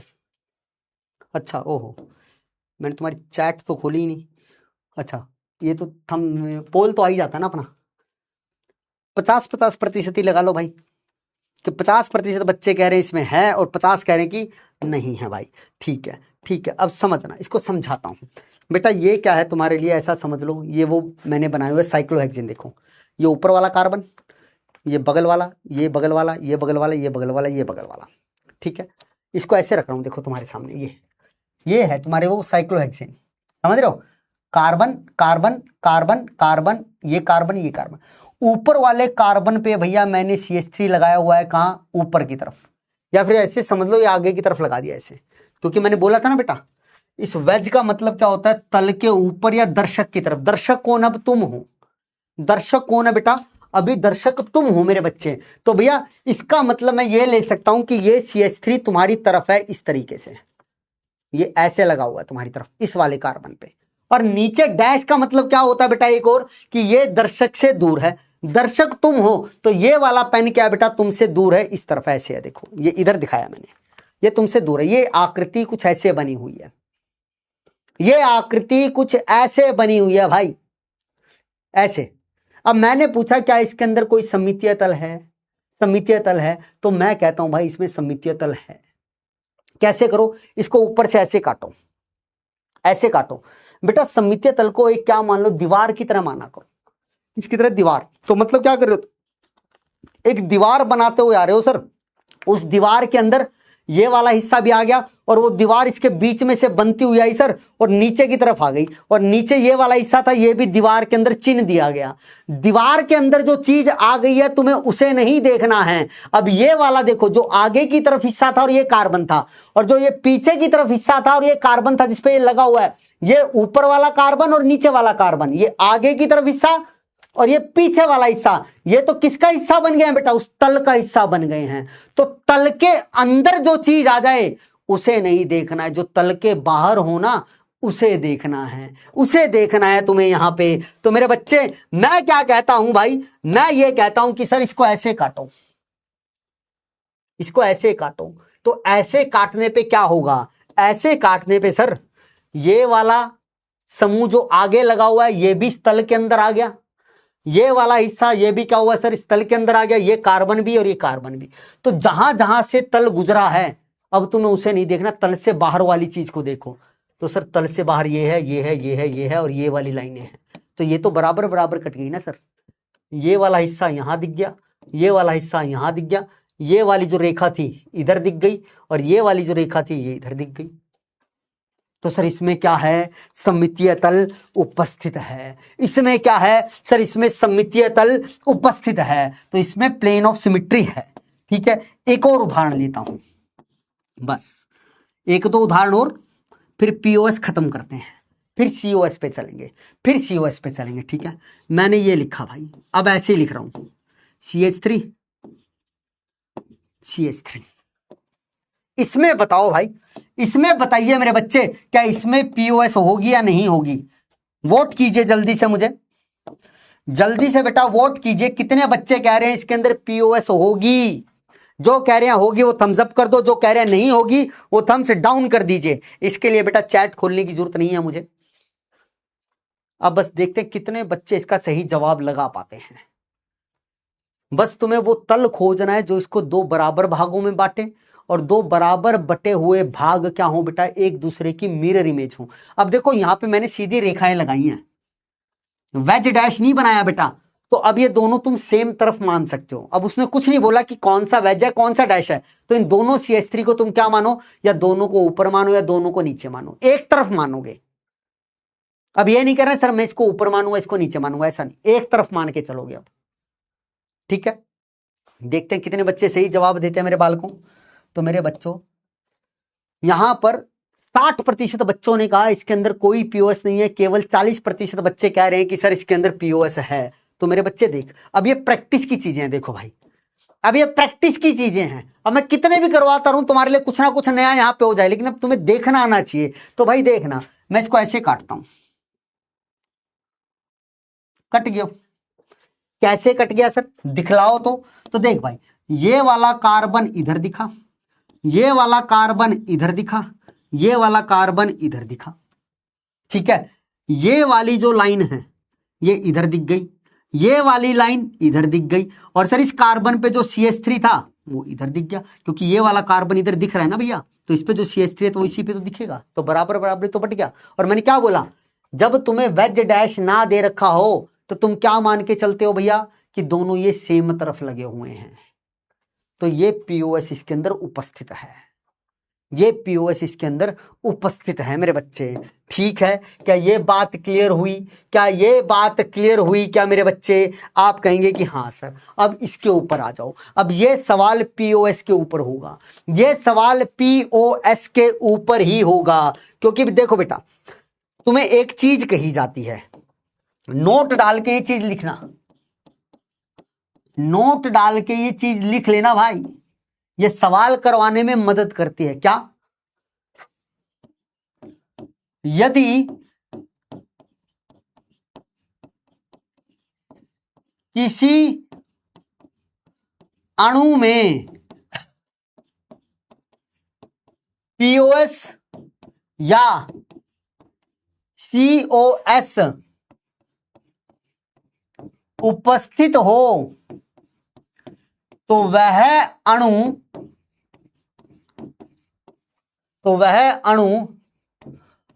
अकाइरल या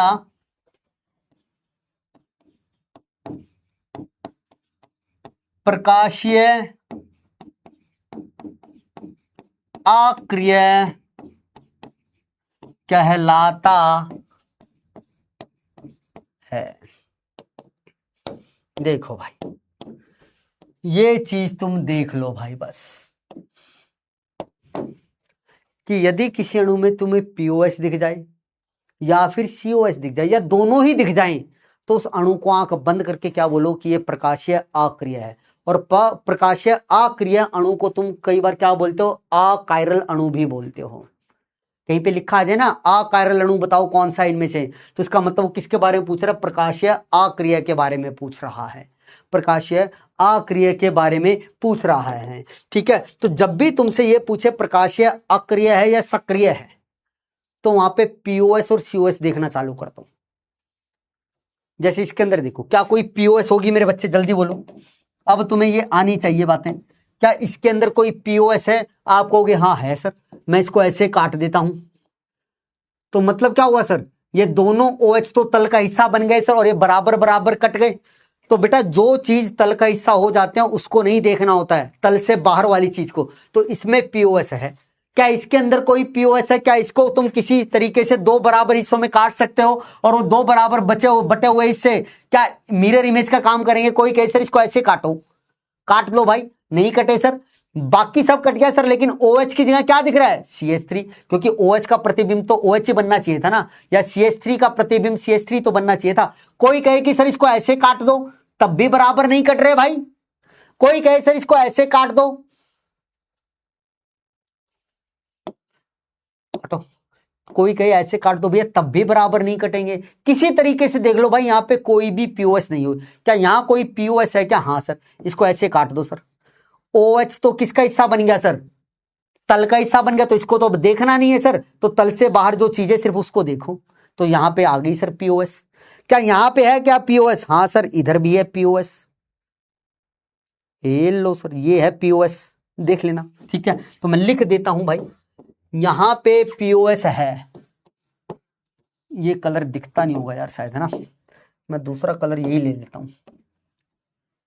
इसमें POS है, इसमें POS नहीं है, इसमें भी POS है, इसमें भी POS है। तो जहां पे POS आ गई वो क्या बन गया? प्रकाशीय अक्रिय बन गया है। और जहां POS नहीं है वो क्या बन गया? प्रकाशीय सक्रिय बन गया है। तो क्या पूछा? प्रकाशीय सक्रिय कौन है? तो जवाब क्या हो जाएगा मेरे बच्चे? बी। बस याद क्या रखना है, जो तल का हिस्सा बन जाए उसको नहीं देखना। तल से जो बाहर चीज है ना, वो बराबर बराबर भागों में बटी हुई होनी चाहिए, और वो बराबर भाग एक दूसरे के मिरर इमेज हो, वो बराबर भाग एक दूसरे के मिरर इमेज होने चाहिए। ठीक है, इतनी बात क्लियर हुई होगी। आप कहोगे ठीक है सर।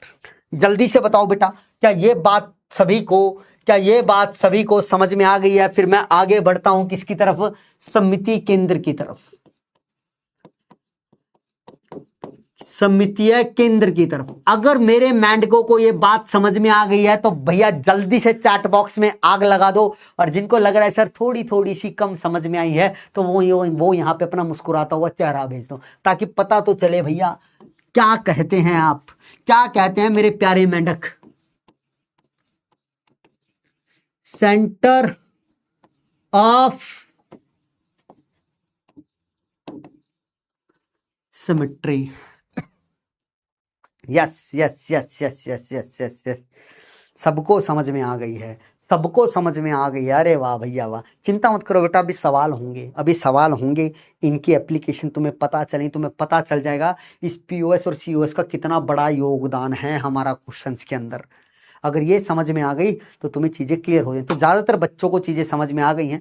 कुछ एक बच्चों को देख रहा हूँ मैं, मुस्कुराते हुए चेहरे आ रहे हैं। तो कोई बात नहीं मेरे बच्चों, जिनको थोड़ा कम समझ में आया वो एक बार लेक्चर खत्म होने के बाद इस लेक्चर को दोबारा देखिएगा, तो चीज़ें क्लियर होंगी। अब एक बात समझो बेटा, ऐसा कभी नहीं होता है कि लेक्चर के दौरान आपको सारी चीज़ें 100% चीज़ें समझ में आए, कभी नहीं होता है। और समझना, हो सकता है किसी को 60% आए, किसी को 20% ही आए, लेकिन ये सोचा करो कि भाई चलो 20% तो आई, अब मुझे जो कार्य करना है बचे हुए 80% पे ही करना है। ऐसा कभी नहीं होता बेटा। अगर आप क्लास के अंदर ध्यान लगा के बैठे हैं तो आपको कुछ ना कुछ चीजें तो समझ में आएंगी ही। जो बच्चा ये कह देना कि सर हमें तो कुछ नहीं पल्ले पड़ा, इसका मतलब है क्या? वो उसके दिमाग में पहले से ही बहुत कुछ चल रहा है। वो या तो ये सोच रहा है कि भाई मुझे समझ ही नहीं आ रहा है, भाई मुझे तो समझ ही नहीं आएगा क्योंकि मैंने 11th नहीं पढ़ी है, भाई भाई मुझे तो कुछ पल्ले ही नहीं पड़ता है, मैं नालायक हूँ, सर को और बेसिक से करवाना चाहिए। क्योंकि बेटा देखो, आपको बेसिक पता ही नहीं है क्या होता है। जो मैं ये करवा रहा हूँ ये बेसिक चीजें हैं। जो बच्चे 11th में पढ़े हैं ना उसी, तो वो भी बताएंगे कि भाई एकदम बेसिक से चल रहा है ये। तो 11th वाले भी कहेंगे हाँ भाई ऐसे ही तो पढ़ाया जाता है हमें। तो अब इससे बेसिक कुछ नहीं होता। अब वो आपके दिमाग में सोच ऐसी चल रही है कि जो अपनी सोच में ही डूबे हुए हो तुम समझने पे ध्यान ही नहीं दे रहे। तो समझने पे ध्यान दो। तुम्हें जितना समझ में आए अच्छा, जो ना समझ में आए जब तुम उस लेक्चर को दोबारा देखोगे, रिवाइज करोगे, तो वो चीजें भी कवर हो जाएंगी, लेकिन मेहनत होगी। ठीक है, ओके।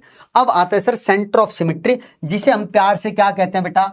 COS कहते हैं। जिसे हम प्यार से क्या कहते हैं मेरे बच्चे? COS कहते हैं। अब ये सेंटर ऑफ सिमेट्री को परिभाषित कैसे करते हैं? क्या कहते हैं बेटा? किसी ऐसा केंद्र, ऐसा केंद्र जिससे विपरीत विपरीत दिशा में समान दूरी तय करने पर समान अणु या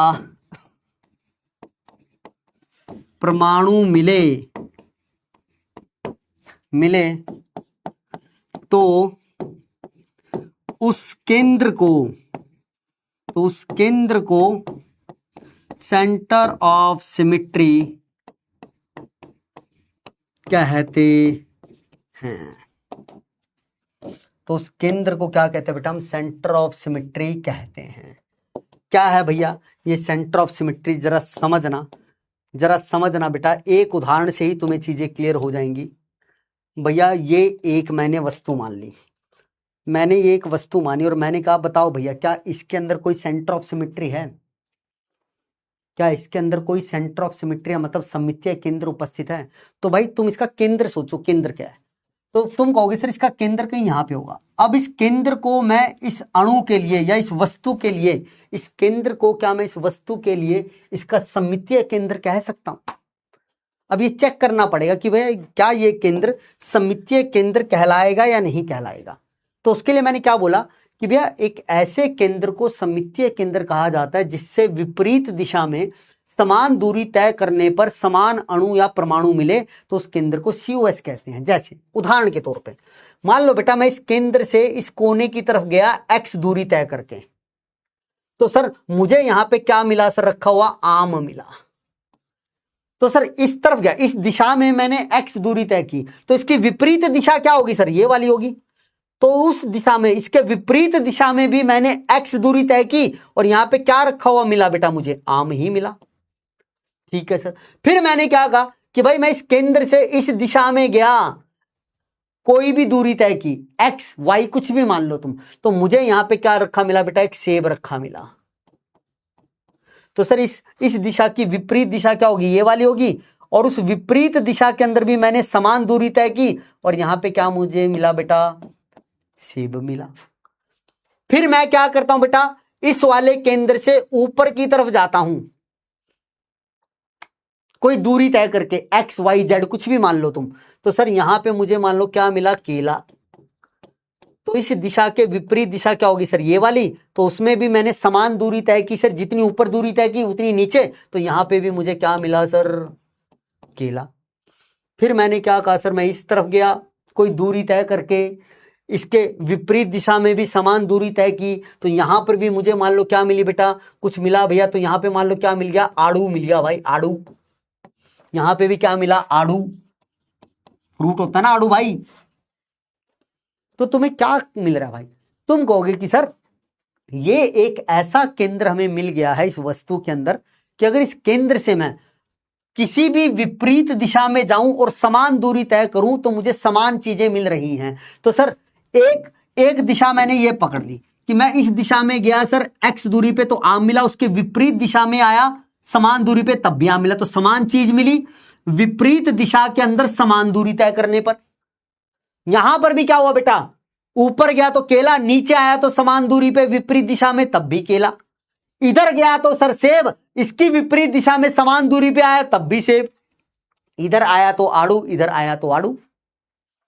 तो क्या हो रहा है बेटा? इस केंद्र से मैं अगर विपरीत दिशा में जाऊं और समान दूरी तय करूं और मुझे समान चीज मिल जाए, हर एक जगह समान चीज मिलने का मतलब यही नहीं है कि सर इधर आम मिल रहा है तो इधर भी आम मिले, इधर आम मिल रहा है तो इधर भी नहीं, विपरीत दिशा में मिलना चाहिए भैया समान मुझे बस। तो उसको हम क्या कह देते हैं मेरे बच्चे? सममितीय केंद्र कह देते हैं। अगर मान लो एक जगह भी ऐसा होता, मान लो यहां आड़ू रखा था भैया और यहां पे क्या रखा मिल जाता मुझे? लीची। तो तुम क्या कहते कि सर ऊपर गया नीचे आया तो समान चीज, इधर गया इधर आया तो समान चीज, इधर गया तो इधर आया समान चीज। लेकिन सर जब मैं इस केंद्र से इधर गया तो आड़ू मिला और उसकी विपरीत दिशा में आया समान दूरी पे तो लीची मिली। तो भैया अगर एक जगह भी परिवर्तन तुम्हें दिख गया उस केंद्र से तो तुम इस केंद्र को सममितीय केंद्र नहीं कह सकते। तो अब ये केंद्र सममितीय केंद्र नहीं कहलाएगा क्योंकि सर इस दिशा के अंदर तुम्हें सम्मिति नहीं मिल रही है, क्योंकि सर इधर आड़ू मिला, इधर लीची मिली। बाकी जगहों पे भले ही तुम्हें सेम चीजें मिल रही है विपरीत दिशा में, लेकिन अगर एक जगह भी तुम्हारी चीजें पलट गई तो वो सम्मितीय केंद्र का कार्य नहीं करेगा। समझे बात को?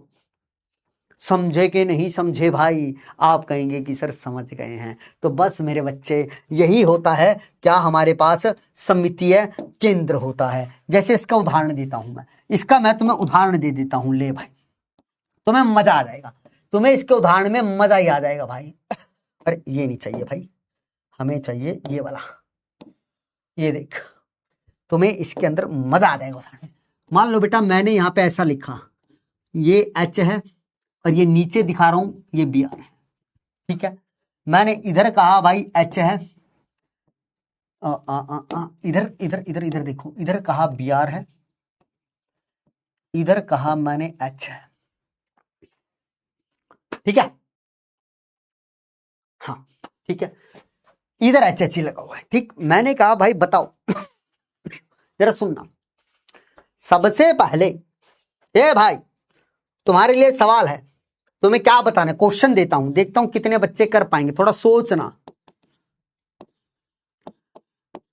दिए गए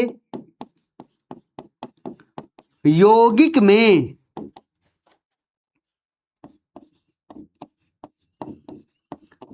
कौन सा सम्मितीय कारक उपस्थित है?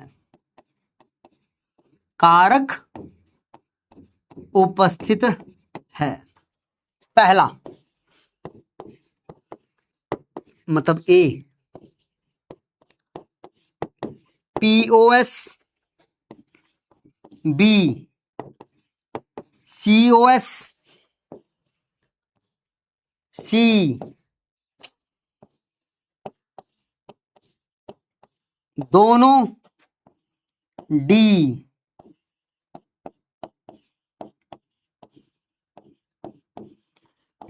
कोई भी नहीं। हेलो भाई, मैं फिर कह रहा हूं बेटा सोच समझ के जवाब देना, मुझे जल्दी जवाब नहीं चाहिए, मुझे सही जवाब चाहिए। फिर कह रहा हूं अभी सही जवाब देना सीखो, स्पीड बाद में धीरे धीरे बन जाएगी जब कॉन्सेप्ट आ जाएंगे, ठीक है। तो मैं तुम्हें इसके लिए भैया 45, चलो 1 मिनट का टाइम दे देता हूं पूरा। तुम्हें इस यौगिक में बताना है कौन सा सम्मितीय कारक उपस्थित है, ठीक है।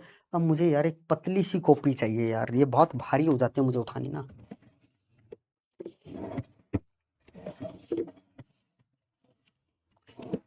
तो मैं समझा सकूं उठा के। बताइए बताइए बेटा, जवाब दीजिए मुझे मेरे बच्चों इसका।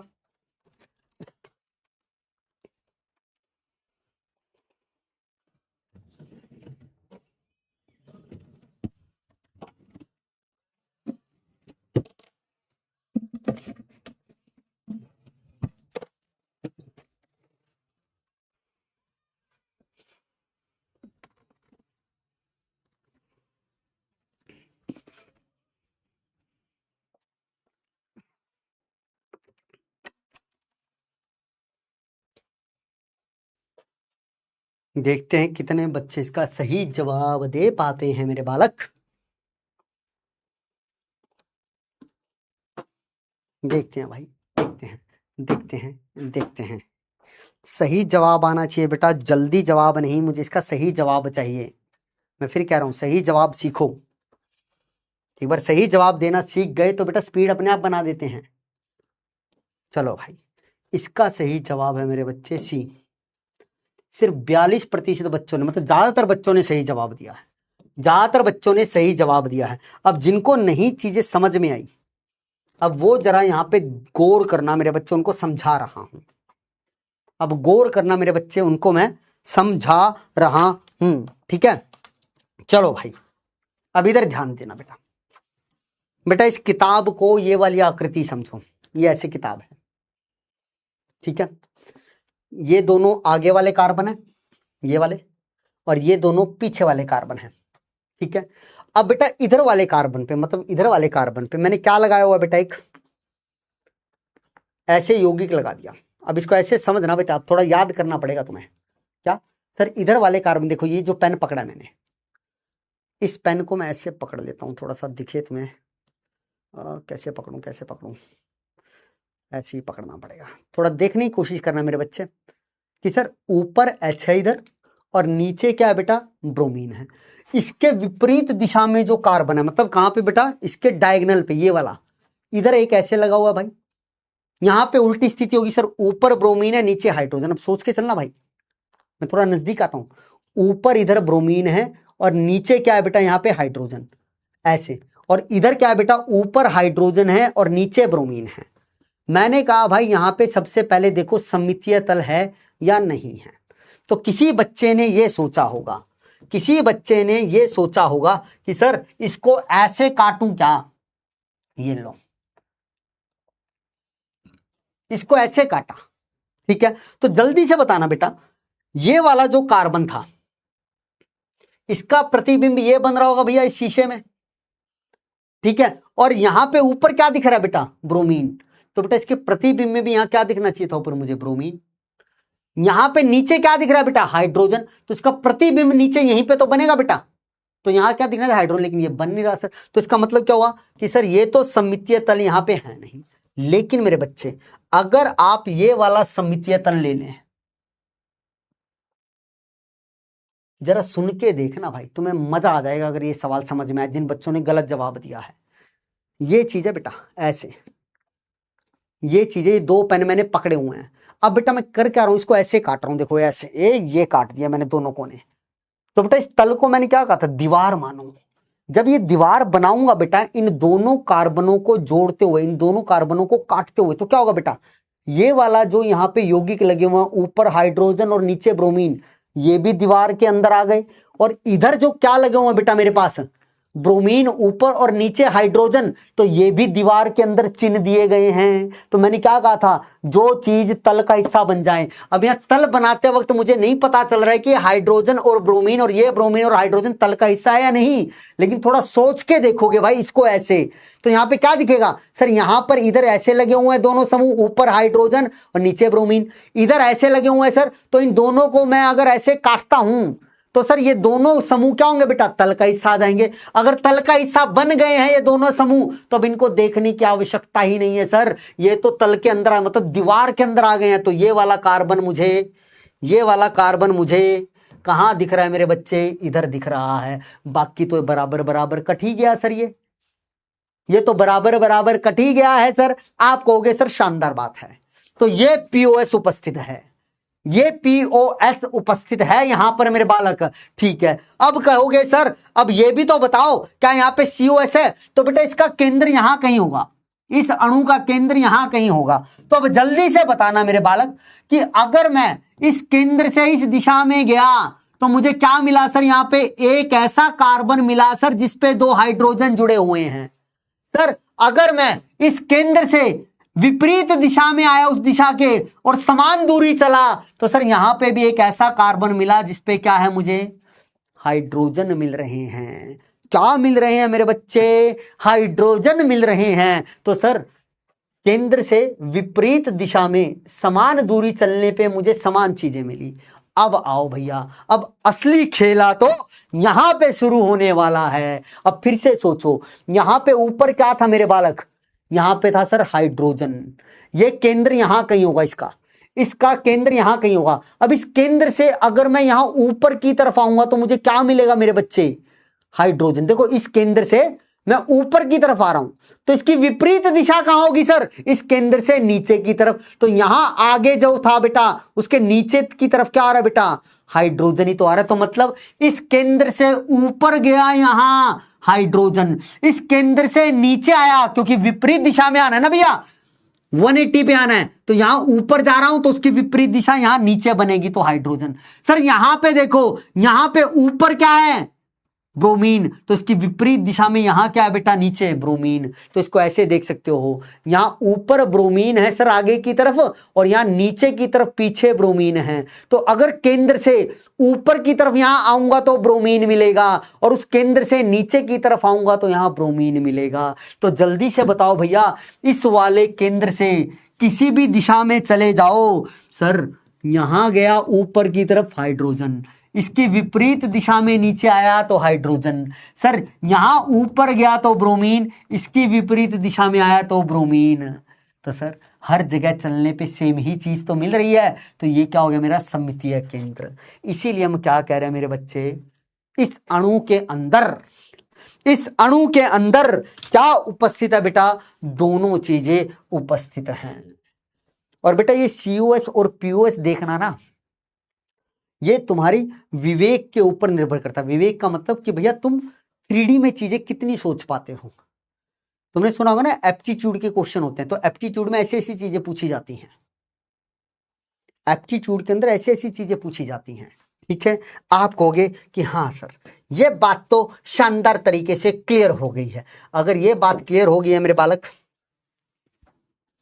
तो इसका जवाब दीजिए, निम्नलिखित में से कौन से यौगिक में सममिति का तल तथा सममिति का केंद्र उपस्थित है। सिर्फ 45 सेकंड का समय दूंगा,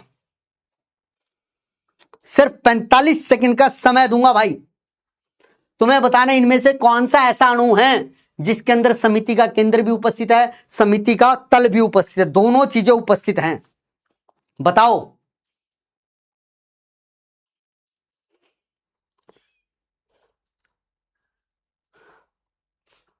देखते हैं कितने बच्चे बता पाते हैं भाई,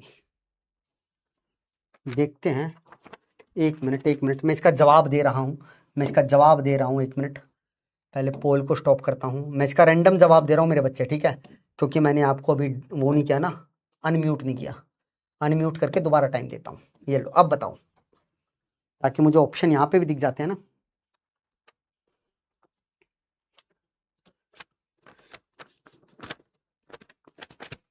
इसका सही जवाब दीजिए मेरे बच्चों, मैं फिर कह रहा हूं सही जवाब। जल्दबाजी मत करना, समय तुम्हारे पास होता है, समय का पूरा यूटिलाइज किया करो। मैं फिर कह रहा हूं मेरे बच्चों, बातों को बहुत गौर से सुनो। पहले सही जवाब देना सीखो, बाद में स्पीड बन जाएगी। तुम पहले स्पीड पे ध्यान देते हो और सही करने पे कम। पहले सही करने पे ध्यान दो, पहले सही करने पे ध्यान दो। बहुत कम बच्चे सही जवाब दे रहे हैं भाई, एक आध का ही देखा है मैंने सही जवाब अभी तक, एक आध का ही देखा। मैं फिर कह रहा हूं, आप लोग चीजों को समझ के अच्छे से नहीं कर रहे हो। एक बच्चे, दो बच्चों का सही जवाब देखा मैंने अभी तक, तीसरे का भी देखा, चलो चौथे का भी दिखा, चौथे का भी दिखा, 8, अच्छा आए भैया, 5-6 आए, अभी 5-6 बच्चे आए मेरे पास, 5-6 बच्चे आए भैया, 5-6 बच्चे। चलो चलो, इसका सही जवाब है भैया सी। सिर्फ 17% बच्चे, ज्यादातर बच्चे भैया ए दे रहे हैं, फिर डी दे रहे हैं, फिर सी। तो सी वाले बच्चों का एकदम सही जवाब है। सर ये क्या गड़बड़ घोटाला है, ये तो गड़बड़ घोटाला है सर। देखो घबराना नहीं है, अगर गलत जवाब हुआ है तो कोई चक्कर नहीं है, क्योंकि अभी मैं ठीक करने के लिए बैठा हूं, तुम्हें ठीक चीज सिखाने के लिए मैं यहां खड़ा हूं। दिक्कत कब है भाई, पेपर में जब ये गड़बड़ कर दो। अब इसको समझना भाई, ये सब क्या बेटा 6 मेंबर वाला है। पहले वाले की संरचना समझो बेटा, यहाँ पे सब वेज लगाए हुए हैं, तो मैं इसको ऐसे दिखाता हूँ। ये 6 मेंबर वाला बना हुआ भाई तुम्हारे लिए, ये मैं इसको ऐसे रखता हूँ थोड़ी देर के लिए। हर एक पे फ्लोरीन लगाना। फ्लोरीन लगाने का मतलब क्या है भाई, हर एक पे फ्लोरीन समान दिशा में। वेज का मतलब क्या होता है, या तो तुम्हारी तरफ मान लूं या आगे। तो मैंने मान लिया यहाँ पे फ्लोरीन तुम्हारी तरफ है, फ्लोरीन फ्लोरीन फ्लोरीन आगे की तरफ, मतलब तुम्हारी तरफ निकला हुआ है। अब किसी ने कहा सर इसको बीच में से काट दो, ये वाला हमने सममितीय तल बोल दिया। चलो मैंने कहा भाई यहां से काट दिया, ठीक है भाई। तुमने इसको कहां से काटा बेटा, यहां से काटा ऐसे। तो ये जो फ्लोरीन था बेटा, और नीचे वाला जो फ्लोरीन था बेटा आगे की तरफ, वो तो तल का हिस्सा बन गए, ठीक है सर। तो सर ये वाला फ्लोरीन, ये वाला फ्लोरीन, ये वाला फ्लोरीन, ये वाला फ्लोरीन, क्योंकि यहाँ पे भी दोनों आगे लगे हुए हैं, यहाँ पे भी दोनों आगे लगे हुए हैं भाई। तो ये क्या हो गए सर, एक दूसरे के मिरर इमेज बन गए, आधे आधे कट गए सर। ये वाला फ्लोरीन मुझे यहाँ दिखाई देगा, ये वाला फ्लोरीन मुझे यहाँ दिखाई देगा। बहुत बढ़िया बात है सर, समझ गए हम। तो मतलब प्लेन ऑफ सिमिट्री तो है, चाहे इसको ऐसे काट दूं बेटा, चाहे ऐसे काट दूं, तब भी प्लेन ऑफ सिमिट्री आ जाएगी। तो ऊपर वाले के अंदर भैया POS तो है। अब देखो क्या इसके अंदर COS है। COS का मतलब क्या है कि सर इसका एक केंद्र है इधर, उस केंद्र से अगर मैं विपरीत दिशाओं में समान दूरी तय करूंगा तो मुझे समान परमाणु या अणु मिलना चाहिए। तो बेटा इसका केंद्र कहां पे होगा, या सेंटर में होगा। अब सुनते हुए चलना, यहां सेंटर में।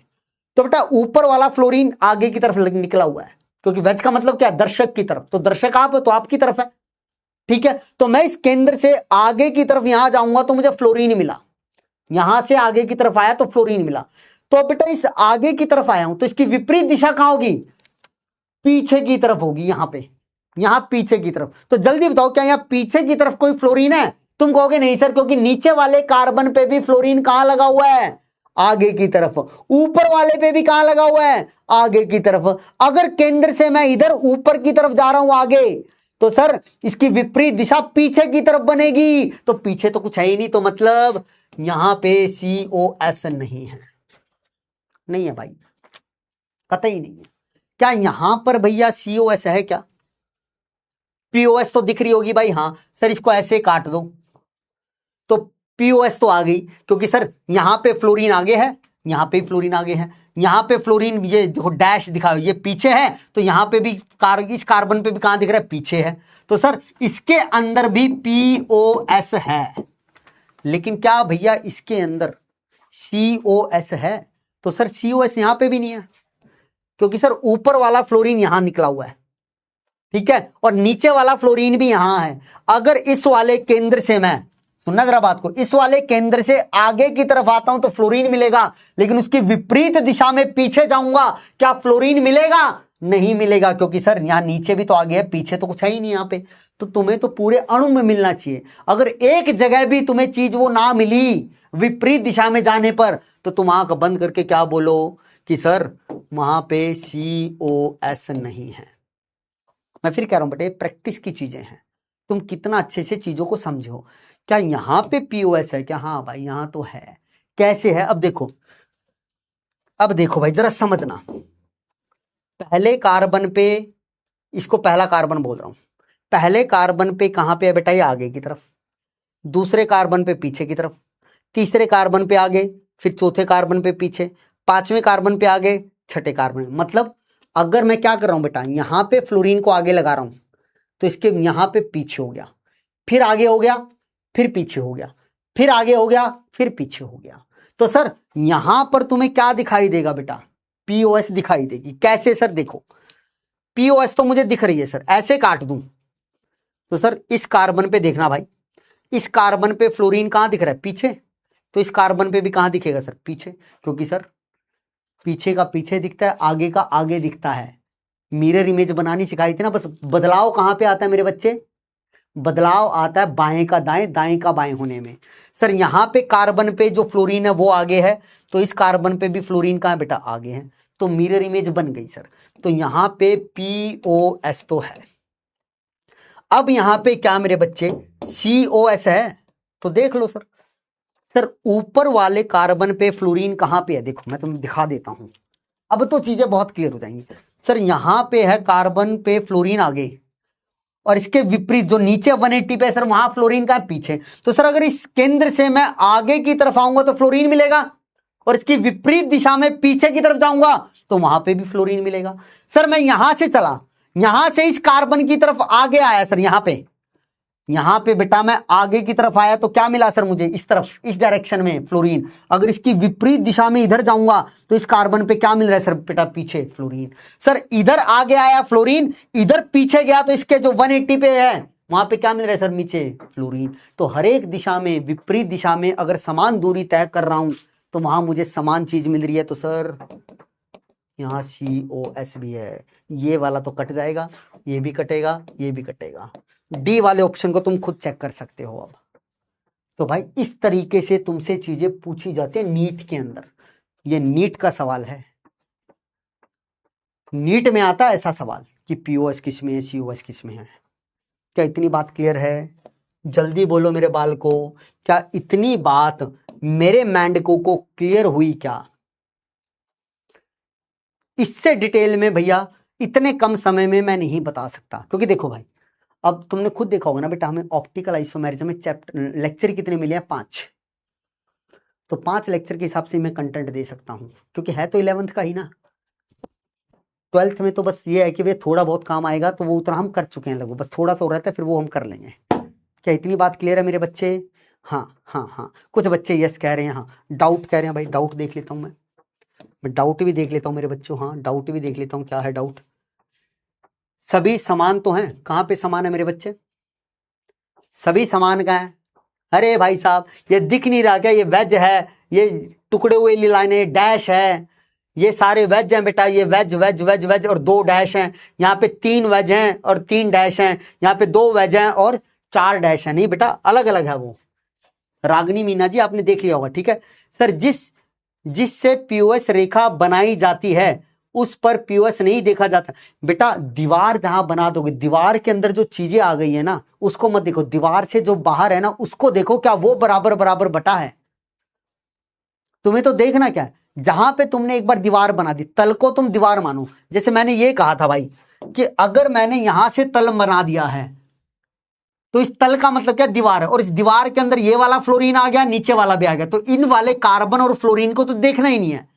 इस तल से बाहर कौन कौन सी चीजें, सिर्फ उनको देखो, क्या वो बराबर बराबर बटी है या नहीं, और क्या वो बराबर बटी हुई चीजें एक दूसरे की मिरर इमेज है या नहीं। मुझे अब इनसे कोई लेना देना नहीं है, इससे बाहर वाली से मतलब इस कार्बन इस फ्लोरीन, इस कार्बन इस फ्लोरीन, इस कार्बन फ्लोरीन, कार्बन फ्लोरीन, ये वाली जो लाइनें हैं, ये वाली लाइनें हैं, ये जो बाहर है तल से उसको देखना होता है। ठीक है, okay sir. Sir left to right और राइट टू लेफ्ट समझ नहीं आया। अरे बेटा मीनाक्षी पाल जी, कैसी बातें कर रहे हो बेटा? 8वीं का कॉन्सेप्ट है ये, 8वीं में सिखाई जाती हैं ये चीजें बेटा। सीधी सी बात है, एक बार ऐसा करना भैया मीनाक्षी जी, मेरे बच्चे, ऐसा करना, आप खड़े हो ना और अपने सामने अपने फ्रेंड को खड़ा करना अपने, और एक दूसरे की तरफ चेहरा कर लेना, और फिर ऐसे समझना दोनों एक दूसरे को कि तुम्हारे बीच में शीशा लगा और तुम्हारी दोस्त तुम्हारा क्या प्रतिबिंब, ऐसा ही तो बनेगा भाई। तुम शीशे के सामने खड़ी होगी तो शीशे के सामने तुम्हारा प्रतिबिंब ऐसा ही तो बनेगा, ऐसा खड़ा हुआ तुम्हारी तरफ ही, तो तुम्हारी दोस्त को प्रतिबिंब मान लेना, और फिर उसको ये बोलना कि भाई अपना राइट हैंड ऊपर उठाओ। तो तुम राइट हैंड उठाओगी और उसका राइट हैंड देखना कौन सा उठेगा, तुम्हारे से अपोजिट वाला। अगर तुमने ये वाला हाथ उठाया ना तो इसी साइड का हाथ नहीं उठाएगी, वो दूसरी तरफ को उठाएगी। तो मतलब ये तुम्हारा राइट है, लेकिन वो हाथ कौन सा उठाएगी? जो तुम्हारे लेफ्ट साइड आ रहा है। अगर तुमने कहा लेफ्ट हैंड उठाओ तो वो कौन सा हाथ उठाएगी बेटा? जो तुम्हारे उसके राइट हैंड साइड पे होगा। तो इसलिए क्या कहते हैं कि मिरर इमेज के अंदर लेफ्ट का राइट हो जाता है, राइट का लेफ्ट हो जाता है, बाकी सारी चीजें एज इट इज रहती हैं। ऊपर का ऊपर रहेगा, नीचे का नीचे रहेगा, आगे का आगे रहेगा, पीछे का पीछे रहेगा भैया। बस राइट लेफ्ट में बदल जाता है और लेफ्ट राइट में। इसको ऐसे समझ लो ना भाई, तुम ऐसे खड़े हो, तुम ऐसे खड़े हो, मान लो ये तुम्हारा राइट है, ये तुम्हारा लेफ्ट है, आगे शीशा है। जब शीशे में इमेज बनेगी भाई तो तुम्हारा राइट इधर नहीं आ गया अब, और लेफ्ट इधर चला गया। ये राइट जो इधर था मेरा बोर्ड की तरफ अभी, और लेफ्ट इससे दूर था, शीशा ऐसे है तो ऐसे बनेगी। तो अब क्या हो रहा है बेटा? लेफ्ट कहां आ गया मेरा? बोर्ड की तरफ, और राइट इधर। तो पहले राइट कहां था तुम्हारा? उस तरफ था। तो देखो राइट दोनों क्रॉस कर गए ना, लेफ्ट दोनों क्रॉस, तो हम क्या बोलते हैं? राइट का लेफ्ट, लेफ्ट का राइट बोलते हैं। ठीक है मेरे बालक, आप कहेंगे कि हाँ सर एकदम सही बात है। ठीक है, समय भी हो गया है, लेकिन लेकिन लेकिन लेकिन आप लोगों को बेटा मैं एक चीज दे रहा हूं करने के लिए, आप वो करके आइएगा। और क्या है देखो, ताकि कल समझने पे ध्यान दो बेटा।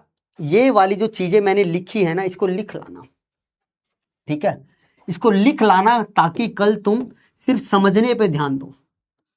इसको लिख लाना, एज इट इज बना लाना, फिर मैं चीजें तुम्हें समझाऊंगा। ये लिख कर लेकर आना है, ये भी लिख कर लेकर आना है तुम्हें, ठीक है। और बेटा इसको लिखने में और इसको लिखने में बीच में भैया 1 से 2 पेज छोड़ देना, ताकि इसके बाद जो मैं तुम्हें उदाहरण बताऊंगा थोड़े से वो भी तुम लिख सको।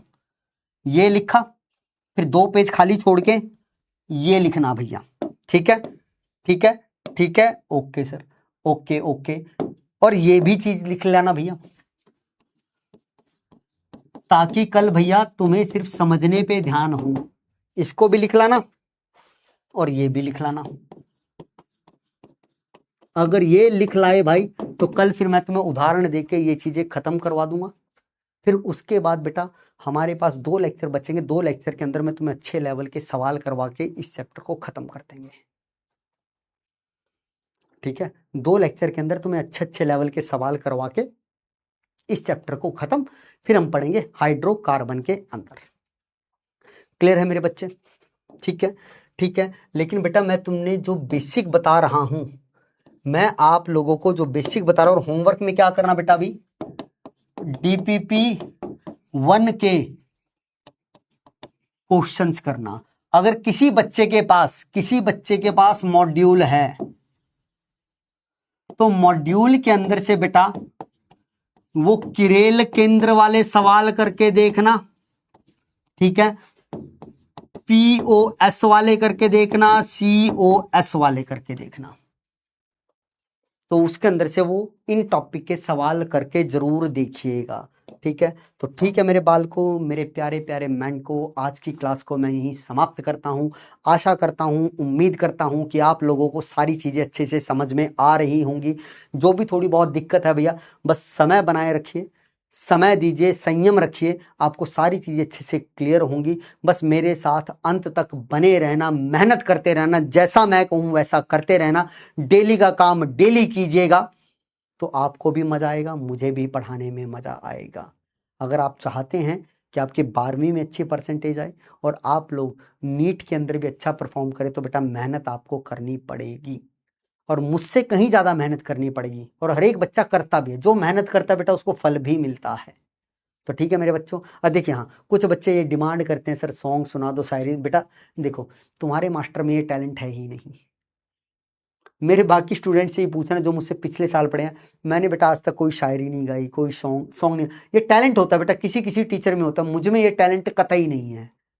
ना मुझे शायरी आती है, ना मुझे सॉन्ग आता है, कुछ भी नहीं आता भाई। मैं सिर्फ पढ़ाना जानता हूँ, मैं पढ़ा लेता हूँ, और खेलना जानता हूँ, मैं खेलता हूँ। मैं क्रिकेट खेल लेता हूँ भैया, मैं फुटबॉल खेल लेता हूँ, मैं वॉलीबॉल खेल लेता हूँ भैया। ठीक है, मैं भाग दौड़ कर लेता हूँ भैया, वीडियो गेम्स खेल लेता हूँ भैया मैं। तो ये चीजें मैं कर लेता हूँ। अगर मुझे कभी कहोगे ना कि सर हम यहाँ आए हुए हैं, मैच है, आ जाओ खेलने, मैं आ जाऊंगा। सुबह 4:30 बजे उठ के मैं खेलने चला जाता हूँ। संडे वाले दिन, संडे को 4:30 बजे जाता हूँ, 5 बजे हमारा मैच होता है। तो बेटा मुझे ये सब आता है, मुझे ये सब नहीं आता है, तो मैं ये नहीं कर सकता। तो प्लीज़ आप लोग भी परेशान ना हुआ करें ये कह के, मैं भी नहीं होना चाहता हूँ कि आपको लगे ये सर हमें नहीं सुना रहे हैं, सबको सुनाते। बेटा मैं किसी बैच में नहीं कर पाता हूँ, ये टैलेंट होता है, ये मुझ में टैलेंट नहीं है। तो ठीक है मेरे मैंड को, आज की क्लास को मैं यहीं समाप्त करता हूँ, आज की क्लास को मैं यहीं समाप्त करता हूँ, और आशा करता हूँ आपको सब अच्छे से क्लियर होगा। तो कल मुलाकात होगी बेटा एक और बेहतरीन लेक्चर के साथ। तब तक के लिए खूब पढ़ो, आगे बढ़ो, take care, bye bye and love you मेरे मैंड को।